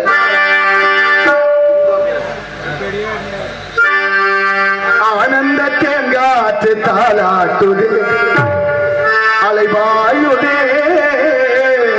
மனம் ஏங்குதே, ஆசை காதலிலே ஆனந்த தேங்காற்று தாலாட்டுதே, அலைவாயுதே, மனம் ஏங்குதே, ஆசை காதலிலே ஆனந்த தேங்காற்று தாலாட்டுதே.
தமிழ்நாடு ஆலோலம் பாடி ஏன் பிரிக்கிறீங்க? சேர்க்க வேண்டியதை சேர்க்கணும், பிரிக்க வேண்டியதை தான் பிரிக்கணும். நான் அது அனர்த்தம் பண்றது, அர்த்தத்தை அர்த்தம் இல்லாம பொருள்படும்படியா பிரிக்கிறது. ஆலோலம் பாடிங்கிற வார்த்தையை பிரிச்சா அந்த மாதிரி வரும். ஆ என்ற ஒரு எழுத்தை ரொம்ப தள்ளி வச்சுட்டு அதுக்கப்புறம் ஆலோல் அப்படின்னு லோன்னு வார்த்தை ஆரம்பிக்காது தெரியுமா உங்களுக்கு? அதனால அது மாதிரி சொல்லக்கூடாது. நீங்க இன்னும் நிறைய விஷயங்கள் இருக்கு. ராமநாதன் அப்படின்னு எழுதணும்னா ஈனா சேர்த்து எழுதணும். இல்ல ராமநாதன் ஈனாங்கிற எழுத்து மறைமுகமா இருக்கும். இல்லைன்னா ரா என்ற எழுத்து வார்த்தை தொடங்காது. தமிழ் அதை கத்துக் கொடுக்குது. அதை பத்தி தான் சொல்ல வந்தேன். நாடு தமிழ்நாடு, நாமெல்லாம் தமிழர்கள். ஆனாலும் தமிழ்நாட்டில் தமிழ் எப்படி இருக்கு தெரியுமா? யாமறிந்த மொழிகளிலே தமிழ் மொழி போல் இனிதாவது எங்கும் காணோம் என்றார் எட்டயபுரத்து முண்டாசி கவிஞன் மீசை கவிஞன் பாரதி. யாதும் ஊரே யாவருங்கள் தீரு நன்று பிரதர வாரா என்றார் கணியன் பூங்குன்றார். எந்த ஊரு? சிவகங்கை மாவட்டம் திருப்பத்தூர் அருகாமையில் உள்ள மகிவாளன்பட்டி. 3000 ஆண்டுகளுக்கு முன்னே இந்த கிராமத்தில் பிறந்த புறநானூற்று புலவன் பாடிய வாசகம் தான் யாதும் ஊரே யாவருங்கள் தீதும் நன்றும் பிறர் தர வாரா. இந்த வாசகம் இப்ப எங்க இருக்கு? ஐக்கிய நாடுகளின் ஒன்றியமான ஐநா சபையில் இருக்கு. நம்ம நாடு சுதந்திரம் பெற்று 77 ஆண்டு ஆச்சு. 78வது சுதந்திர தினம் கொண்டாட போறோம் இன்னும் ஒரு மாதம் கழிச்சு, 8வது மாதத்தில். ஆனாலும் பாருங்க, எத்தனை ஜனாதிபதிகள் இருந்திருக்கிறார்கள், இருப்பார்கள். எந்த ஜனாதிபதிக்கும் தமிழ் மீது பற்றில்லை, எந்த ஜனாதிபதியும் தமிழை விரும்பவில்லை, எந்த ஜனாதிபதியும் தமிழ் மீது விருப்பம் இல்லாமல் இருந்தார்கள். ஆனா ஒரே ஒரு ஜனாதிபதி, யார் அவரு? நமது ராமநாதபுரம் மாவட்டம் ராமேஸ்வரத்தில் பிறந்த முன்னாள் ஜனாதிபதி ஐயா அப்துல் கலாம் ஐயா அவர்கள் தான் அந்த ஐநா சபையில முழங்கினார் யாதும் ஊரே யாவரும் கேளீர் என்று. வெள்ளக்காரன் பூரா மிரண்டு போன. இன்னைக்கு ஐநா மதிக்குது தமிழ. அமெரிக்கா நயாகரா நீர் அருவி உள்ள நுழையிற போது வச்சிருக்கான் நல்வரவுன்னு தமிழ்ல. ஜப்பானிய பல்கலைக்கழகம் யாதும் ஊரே யாவரும் கேளீர் என்ற வாசகத்தை 2 மொழியில வச்சிருக்காங்க.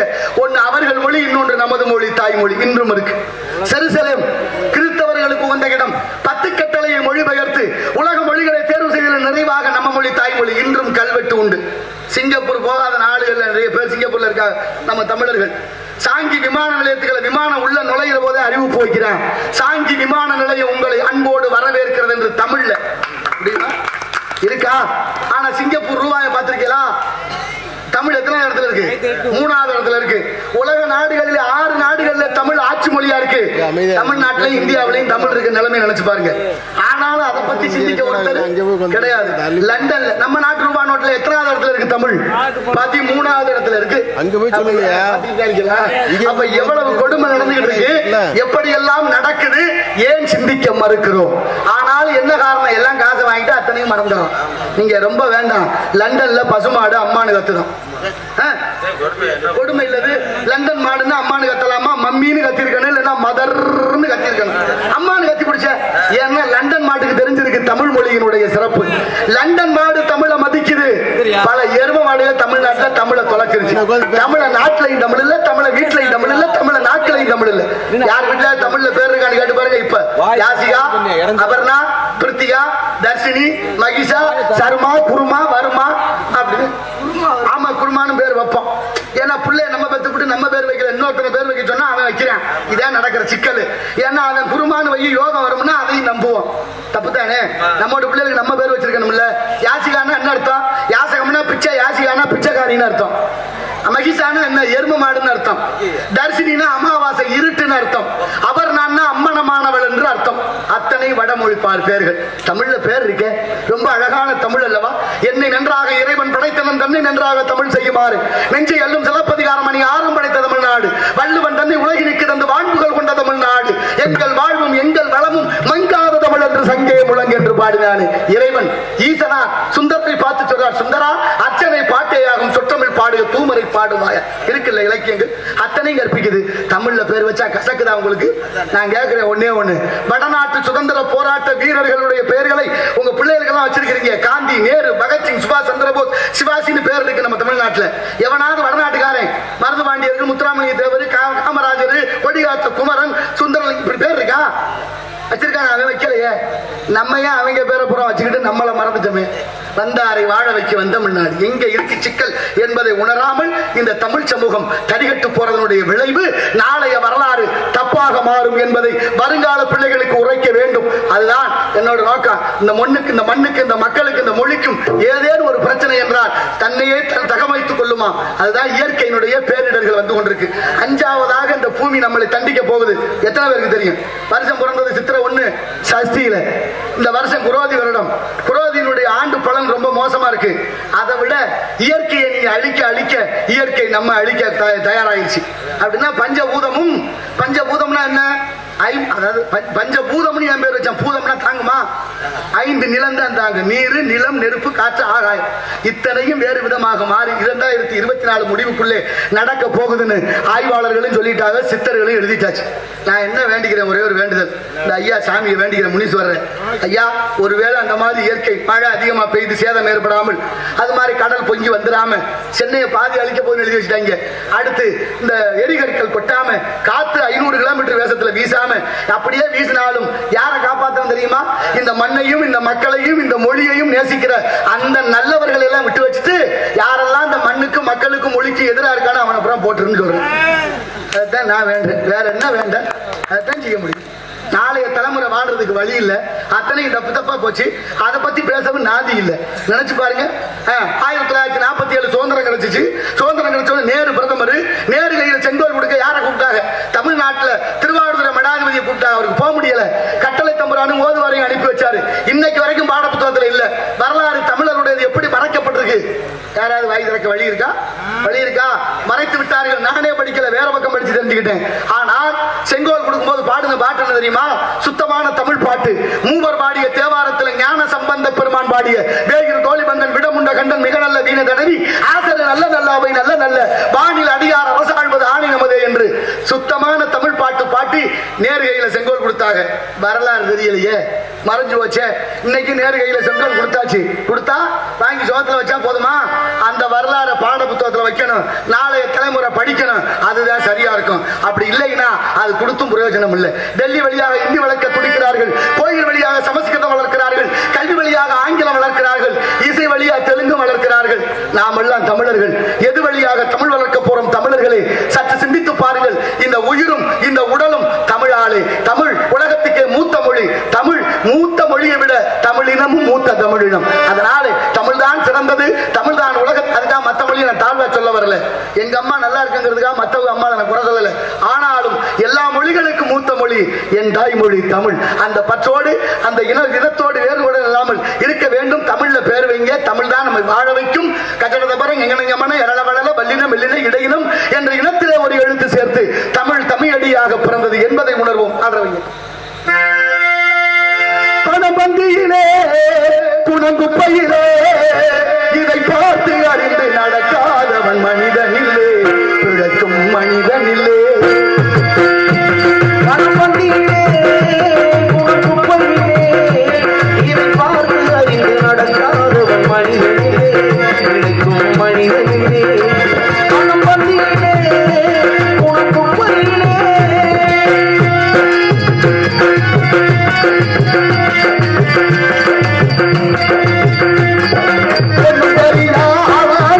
பணம் இருந்தாலே அவனை உயர்த்தி பேசவன் கூட்டம் நாடு தப்பாதே. ஒன்று தெரியாதாலும் பணம் இருந்தாலே அவனை உயர்த்தி பேச மனிதன் கூட்டம் நாடு தப்பாதே. என்ன அறிவு இருந்துட்டாலும் பணம் இல்லாதாலே, என்ன அறிவு இருந்துட்டாலும் பணம் இல்லாதாலே உலகம் எந்த நாடு மனிதனாக மதிக்க மாட்டாரே.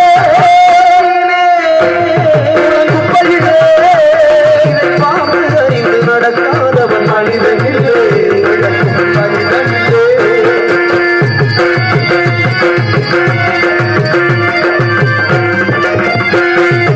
ஆலையாடு புகழ்வதெல்லாம் பணத்துக்காகத்தான். பணம் அகன்று விட்டால் புகழ்ந்த கூட்டம் திகழும் உண்மைத்தான்.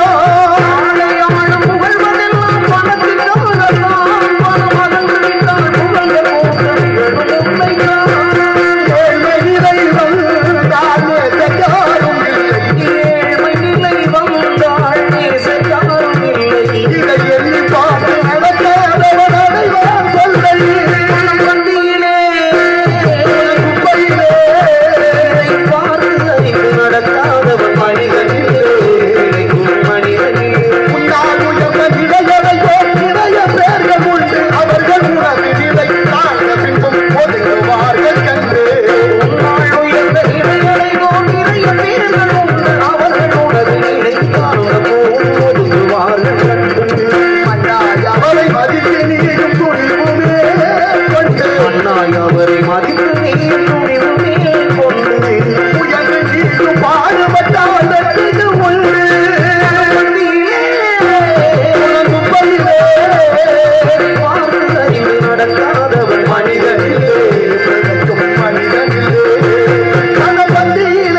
வாங்க சம்பந்தி.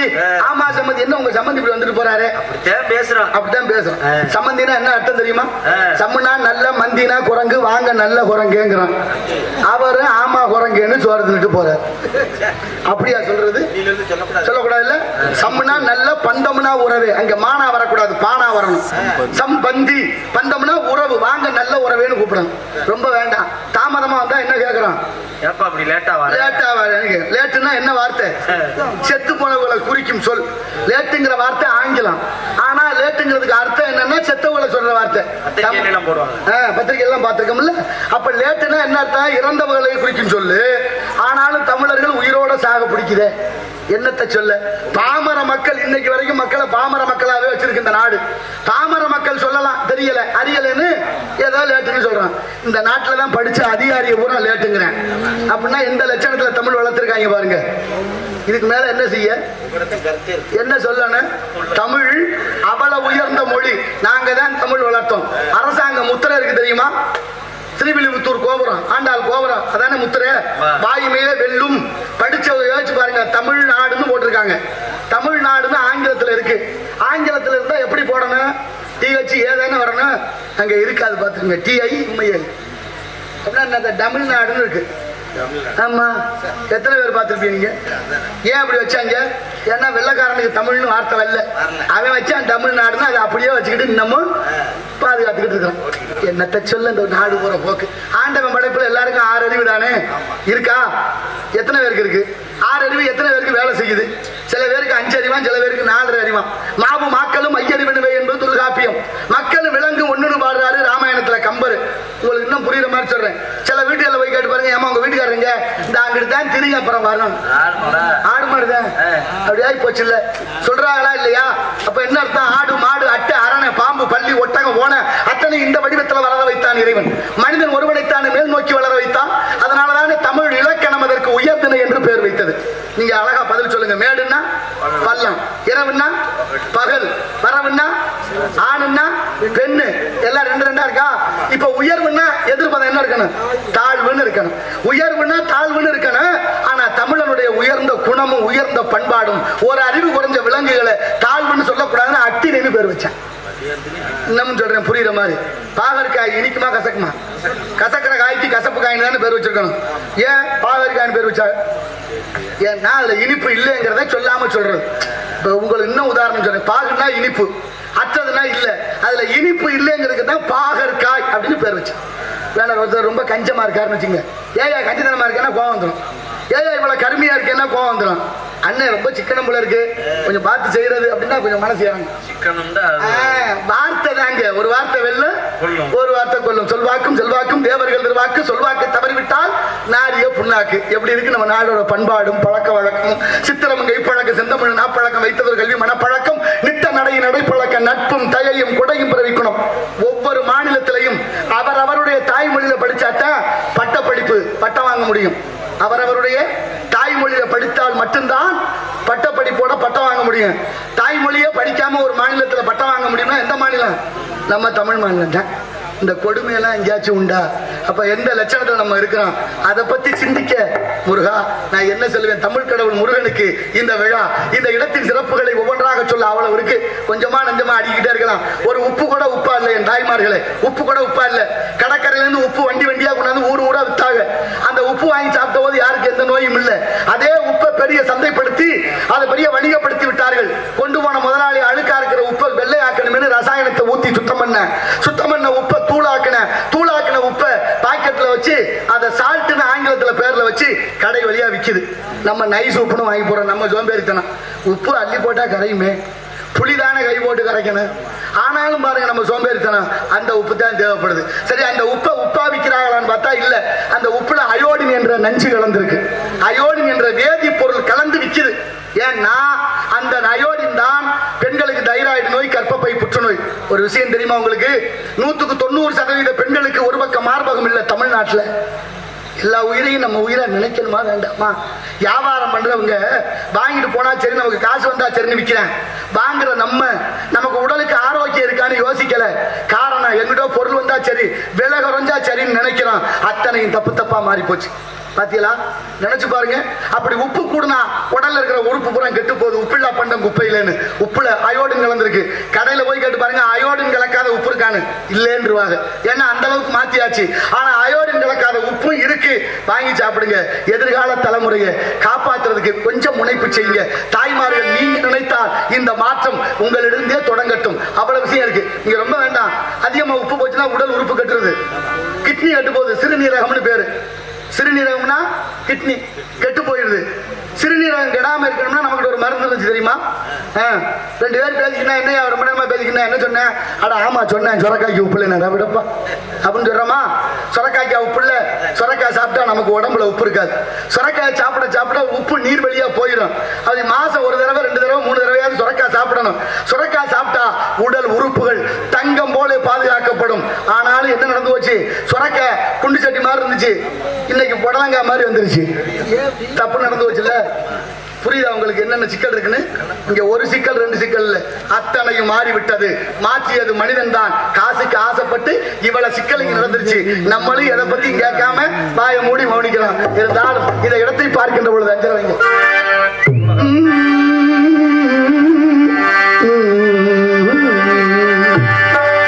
செந்தாழம் பூவில் வந்தாடும் என்றல், செந்தாழம் பூவில் வந்தாடும் என்றல், செல்லிடு ஓடுதம்மா பாட்டம் நாடை பாடுதம்மா, நாடை பேசுதம்மா அம்மம்மா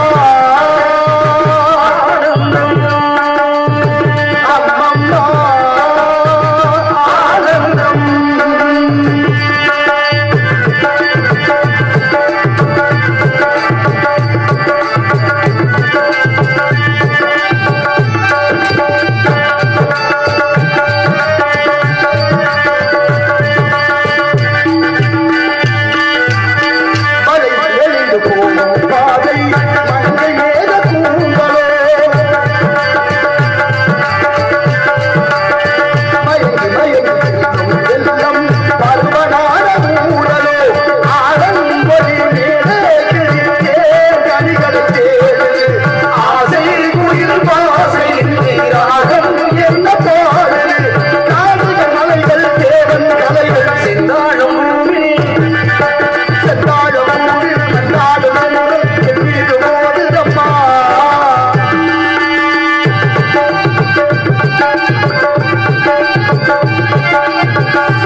மத்தியான சாப்பாடு சாப்பிட்டோம்ல, மதிய உணவு திட்டம். சோறு சாப்பிடுறதுக்கு முன்னால ஒரு பாட்டு பாடிட்டு தான் சாப்பிட்டோம். என்ன பாட்டு? பகுத்துண்டு பல்லுயிர் ஓம்புதல் நூலோர் தொகுத்தவற்றுள் எல்லாம் தலை என்ற திருக்குறள் சொல்லிட்டு சாப்பிட்டோம். தம்பி இப்ப பள்ளிக்கூடத்தில் சொல்றீங்களா? என்னடா சிரிக்கிறீங்க? என்னப்பா சொல்றீங்களா? லெசன் தானே, எனக்காக சொல்லக்கூடாது. பகுத்துண்டு பள்ளியூர் ஓம்புதல் நூலோ தொகுத்தவற்றில் எல்லாம் பாட புத்தகத்துல ஏதோ சீட்டாடுறதை பத்தி ஒரு பாடம் வந்திருக்காமல, அதை பாத்திருக்கீங்களா? சீட்டாடுறத பத்தி வந்துருச்சு. சீட்டாடுவது எப்படி அப்படின்னு கத்துக்கிறதுக்கு பாட புத்தகத்துல சேர்த்தாச்சு. இன்னும் கொஞ்ச நாள்ல சாராயம் காய்ச்சறது எப்படின்னு சேர்த்தாலும் சேர்ப்பாங்க. இந்த நாட்டோட தலையெழுத்து ஒன்னும் சொல்றதுக்கு இல்லை. ஆனாலும் பாருங்க எவ்வளவு நடக்குது இந்த கூத்து எல்லாம். யாராவது கேட்டிருக்கோமா ஏன் இதை வச்சிய, ஏன் இதை எடுத்தியன்னு கேட்க ஆள் இல்லை. ஆனாலும் நம்ம எல்லாத்தையும் சரின்னு போயிட்டே இருக்கு. நீங்க வீட்டுக்கு வீடு சமைச்சு சாப்பிட்டோம் கிராமங்கள்லாம் நகரங்கள்லாம் ஒரு நேரம். இப்ப நகரத்துல சமைக்கிறதே இல்லையா, வேலையினுடைய பளு அதிகம். அதனால என்ன பண்ணுவாங்க, இந்த தொலைபேசியில கூப்பிட்டு சொன்னா சாப்பாடு வீட்டுக்கே வருதாம்ல. அது மாதிரி விலங்குகள்ல சிங்க ராஜா இல்லையா, அது யோசிச்சிருக்கு வேட்டையாடி என்னத்தை சாப்பிட்டோம், சாப்பாடை வீட்டுக்கே வர சொல்லி சாப்பிடுவோமேனு ஏற்பாடு பண்ணிருக்கு. அதுக்கு ஒரு எடுபடி ஒரு ஆளு நரிய கூப்பிட்டு சிங்கம் சொல்லுது எனக்கு வயிற்ற பசிக்குது சாப்பாடை ஏற்பாடு பண்ணுன்னு. அப்படியே நரி பதறி போச்சு, தலைவருக்கு பசிக்குதாமல சாப்பாடை கொண்டாந்து கொடுக்கணுமே, இல்லையா நம்மளை போட்டு தள்ளிடுவானேன்னு நரி போய் காடு பூரா அலையுது. யாரையாவது கூட்டி கொண்டு சிக்கலாம் விட்டுலாம் சிக்கி விடலாம்னு. ஒன்னும் சிக்கல. கடைசியா கழுதை ஒண்ணு சிக்கிக்கிருச்சு. கழுதை சிக்கணும்னு கழுதையை போய் எப்படி கூப்பிடுறது? சிங்கத்துக்கு பசிக்குது ராஜாவுக்கு, உன்னை வா சாப்பிடணுமா, வருமா கழுதை? ஓடி போயிரும்ல, வராது இல்ல. இப்ப நரி தந்திரமா போய் கழுதை கிட்ட பேசுது, என்ன தலைவரே நல்லா இருக்கீங்களா? ஆமா தலைவரா, என்னைய போய் தலைவருங்கிறீங்களே, நல்லா இருக்கேன், நீங்க எப்படி இருக்கீங்க? நானும் நல்லா தான் இருக்கேன். இன்னைக்கு பொழுது விடிந்தது உங்களுக்கு யோகம்னு நிச்சான் நரி. கழுதை சொல்லுது எனக்கு யோகமா? என்னை பார் யோகம் வரும்னு என்ன படத்தை பிடிச்சி எல்லாரும் மாட்டி வச்சிருந்தாங்க. இப்ப எனக்கே யோகமா? என்ன சொல்ல வர்றீங்க? ஒண்ணு இல்ல, நம்ம தலைவர் இருக்காருல்ல சிங்கம், ஆமா ரொம்ப காலமா அவரே தலைவரா இருந்துட்டாராம். அதனால இனிமே தலைவருக்கு நம்ம இருக்கக்கூடாது, வேற யாரையாவது தலைவரா வச்சிடலாம்னு யோசிச்சிருக்காரு. அப்புறம் யோசிச்சுட்டு யார தலைவரா வைக்கலாம்னு யோசிச்சிருக்காரு. உங்க பேர் ஞாபகத்துக்கு வந்துருச்சு. உடனே என்னை விட்டு உன்னை கூட்டிட்டு வர சொன்னாரு, அதுக்கு தான் வந்தேன்னு நரி சொல்ல. கழுதைக்கு ரொம்ப ஆசை, தலைவர் பதவி இல்ல சும்மா கிடக்கு. கழுதை நம்பி வந்துச்சு. சிங்கம் பசியோட இருந்துச்சு. எட்டி அடிக்கலான்னு பார்த்துச்சு சிங்கம். கழுதை தப்பிச்சோட முயற்சி பண்ணுச்சு. காது ரெண்டும் சிக்கிக்கிருச்சு, கழுதை தப்பிச்சிருச்சு. கழுதையோட காது சிங்கத்து கையில வந்துருச்சு. காது இல்லாம கழுதை ஓடுது. நரி பின்னாலே போய் என்ன கழுதையார முடியாது பொசுக்குன்னு கொஞ்சம் கூட பொறுமை இல்லாம அது சொன்னது, அட என்னையா பதவி கொடுப்பேன்னு சொன்னா அவன் காதை பிடிச்சி அத்துக்கிட்டேன், நான் வரல விடியானுச்சு. காதை ஏன் எடுத்தாரு தெரியுமா? உங்களுக்கு தலைவர் பதவி கொடுக்கும் போது தலையில கிரீடம் வைப்பாங்க. அந்த கிரீடம் வைக்கும் போது இடைஞ்சலா இருக்கும் காது, அதனாலதான் காதை எடுத்தாருன்னு சொல்ல. கழுதை நம்பிருச்சு. நம்புது, ஏன்னா தலைவர் பதவி இல்ல சும்மாவா இருக்கு. இப்ப ரெண்டாவது முறையும் கழுதை வந்துச்சு. சிங்கம் ஏற்கனவே கொஞ்சம் கடுப்புல இருந்துச்சு. எட்டி பிடிக்கலான்னு பார்த்துச்சு. கழுதை பயந்து திரும்பி ஓட நினைச்சு பால் அத்துக்கிருச்சு.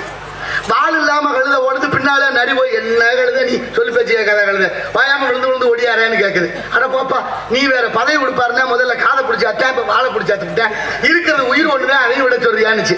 அதெல்லாம் இல்ல, ஏன் கவலைப்படுற? காதை எடுத்தது கிரீடம் வைக்கிறதுக்கு. வாழை ஏன் எடுத்தாரு? உன்னை சிம்மாசனத்துல உட்கார வைக்கணும். சிம்மாசனத்துல நீ உட்காரும் போது வாழை இடைஞ்சலா இருக்கும். அப்படி இடைஞ்சல் இல்லாம நீ சௌரியமா உட்காரணும் தான் வாழை அத்தாருன்னு சொல்ல. கழுது அதையும் நம்பிருச்சு. தலைவர் பதவி இல்ல சும்மாவா இருக்காங்க. 77 ஆண்டு காலமா நீங்க எல்லாம் சொல்றத நம்ம நம்பிக்கிட்டு வாழ்றோம். நம்ம மாறல. கழுதை நம்பினா என்ன? நம்பி வந்துச்சு பாருங்க. சிங்கம் அதுக்கு மேல விட்டு வைக்குமா? ஒரே அடி கழுதை செத்தே போச்சு. சிங்கம் நரிக்கு ஒரு உத்தரவு போடுது, தூக்கிட்டு போ. கழுதை தோலை உரிச்சு உடலை சுத்தம் பண்ணி ஈரல் தாம்பரங்க தலை மூளை நாக்கு எல்லாத்தையும் பக்குவமா கொண்டு வந்துச்சு. இப்ப கழுதையை கொண்டு போய் உரிச்சு எல்லாத்தையும் பக்குவமா எடுத்து வச்சுட்டு நரி என்ன பண்ணுச்சு? கழுதைக்கு இருந்த மூளையை பூரா அது தின்னுட்டு பாக்கி எல்லாத்தையும் கொண்டு வந்து சிங்கத்துக்கு முன்னால வச்சுச்சு. சிங்கம் பாக்குது, ஈரல் தாம்பரங்க குடல் கறி தலை நாக்கு, எங்கடா மூளையை காணும்னு கேட்டுச்சு. சிங்கம் உசாரா கேக்குது கழுதைக்கு நரிக்கிட்ட, எங்கயா மூளையை காணுமேனு. நரி நக்கலா சிரிச்சிச்சு. ஏன்டா சிரிக்கிறான்னு சிங்கம் கேக்குது. மூளை இருந்திருந்தா கழுதை 3 தடவை என் பேச்சை நம்பி வாங்கிட்ட வந்து சாகுமான்னு நரி. மூளை இருந்திருந்தா 3 தடவை என் பேச்சை கேட்டு வாங்கிட்ட வந்து சாகுமா? கழுதை மூளை இல்லாத கழுதைன்னு நரி சொல்லுது. உண்மையிலே என்ன நடந்துச்சு? கழுதைக்கு மூளை இருந்துச்சு, தின்னது நரி. ஆனா என்ன சொல்லுது? மூளை இல்லாத கழுதை மூளை இல்லாம தான் செத்து போச்சுன்னு சொல்லுது. நான் சிரிக்கிறதுக்காக சொல்லல. 77 ஆண்டு காலமா நமக்குள்ளே பல நரிகள் நம்மள மூளை இல்லாத கழுதையாக்கி பல பேரை தலைவராக்கிட்டேன் இந்த நாட்டுல. ஆனா நல்லது மட்டும் நடக்கல. நமக்கு என்னத்துக்கு பெரிய இடத்து பொல்லாப்பு, அரமனை கோழி முட்டை அம்பிக்கல்ல உழைக்கணும். நாளைய தலைமுறை வாழ வைக்க வேண்டும் என்றால் மிகுந்த எச்சரிக்கையோடு இருக்க வேண்டும். ஏன்னா சங்கம் வைத்து தமிழ் வளர்த்த மதுரை. சங்கம் தமிழ் வளர்க்க மதுரையில சங்கம் வச்சா தெரியுமா உங்களுக்கு? முதல் சங்கம், இடைச்சங்கம், கடைச்சங்கம், 4வதா பாண்டித்துறை தேவரும் சங்கம் வச்சிருந்தார். சங்கம் வைத்து தமிழ் வளர்த்த மதுரையில பொம்பளை ஆளுகளுக்கு சாராய கடை வந்திருக்காங்க. தெரியுமா? தெரியுமா? மதுரையிலான இருக்கீங்களா? தெரியுதா? சரி, எவ்வளவு பெரிய பெருமை இந்த நாட்டுக்கு. கோதுமையில பீர் தயார் பண்றாங்க. ஆமா, ஆண்கள்லாம் அங்க போக முடியாது, பொம்பளை ஆளுகளுக்கு மட்டும்தான். அப்படின்னா என்ன செய்யணும்? அதை போற்ற எல்லாரும் அவங்க வீட்டு பொம்பளை அங்க அனுப்பி வைக்கிறதா? என்ன அர்த்தம்? என்ன அர்த்தம்? கொஞ்சம் கூட பண்பாடு இல்லாம வருகிறான் காவலன். சுந்தரம் நிறைந்ததும் சிறந்த ஏன் வந்தால் சுந்தரம் நிறைந்ததும் சிறந்த மங்கை இந்த உலகில் வந்தார். அந்த நம்பி முந்தர தேவர் தொண்டமி முழங்க வரும் திமி முழங்க வரும் இந்திரன் வணங்கும் எங்கள் கந்தசாமிக்கு கருண்ட சுந்தரம் நிறைந்ததும் சிறந்த மங்கையவள் என்ற உலகில் ஏன் வந்தால்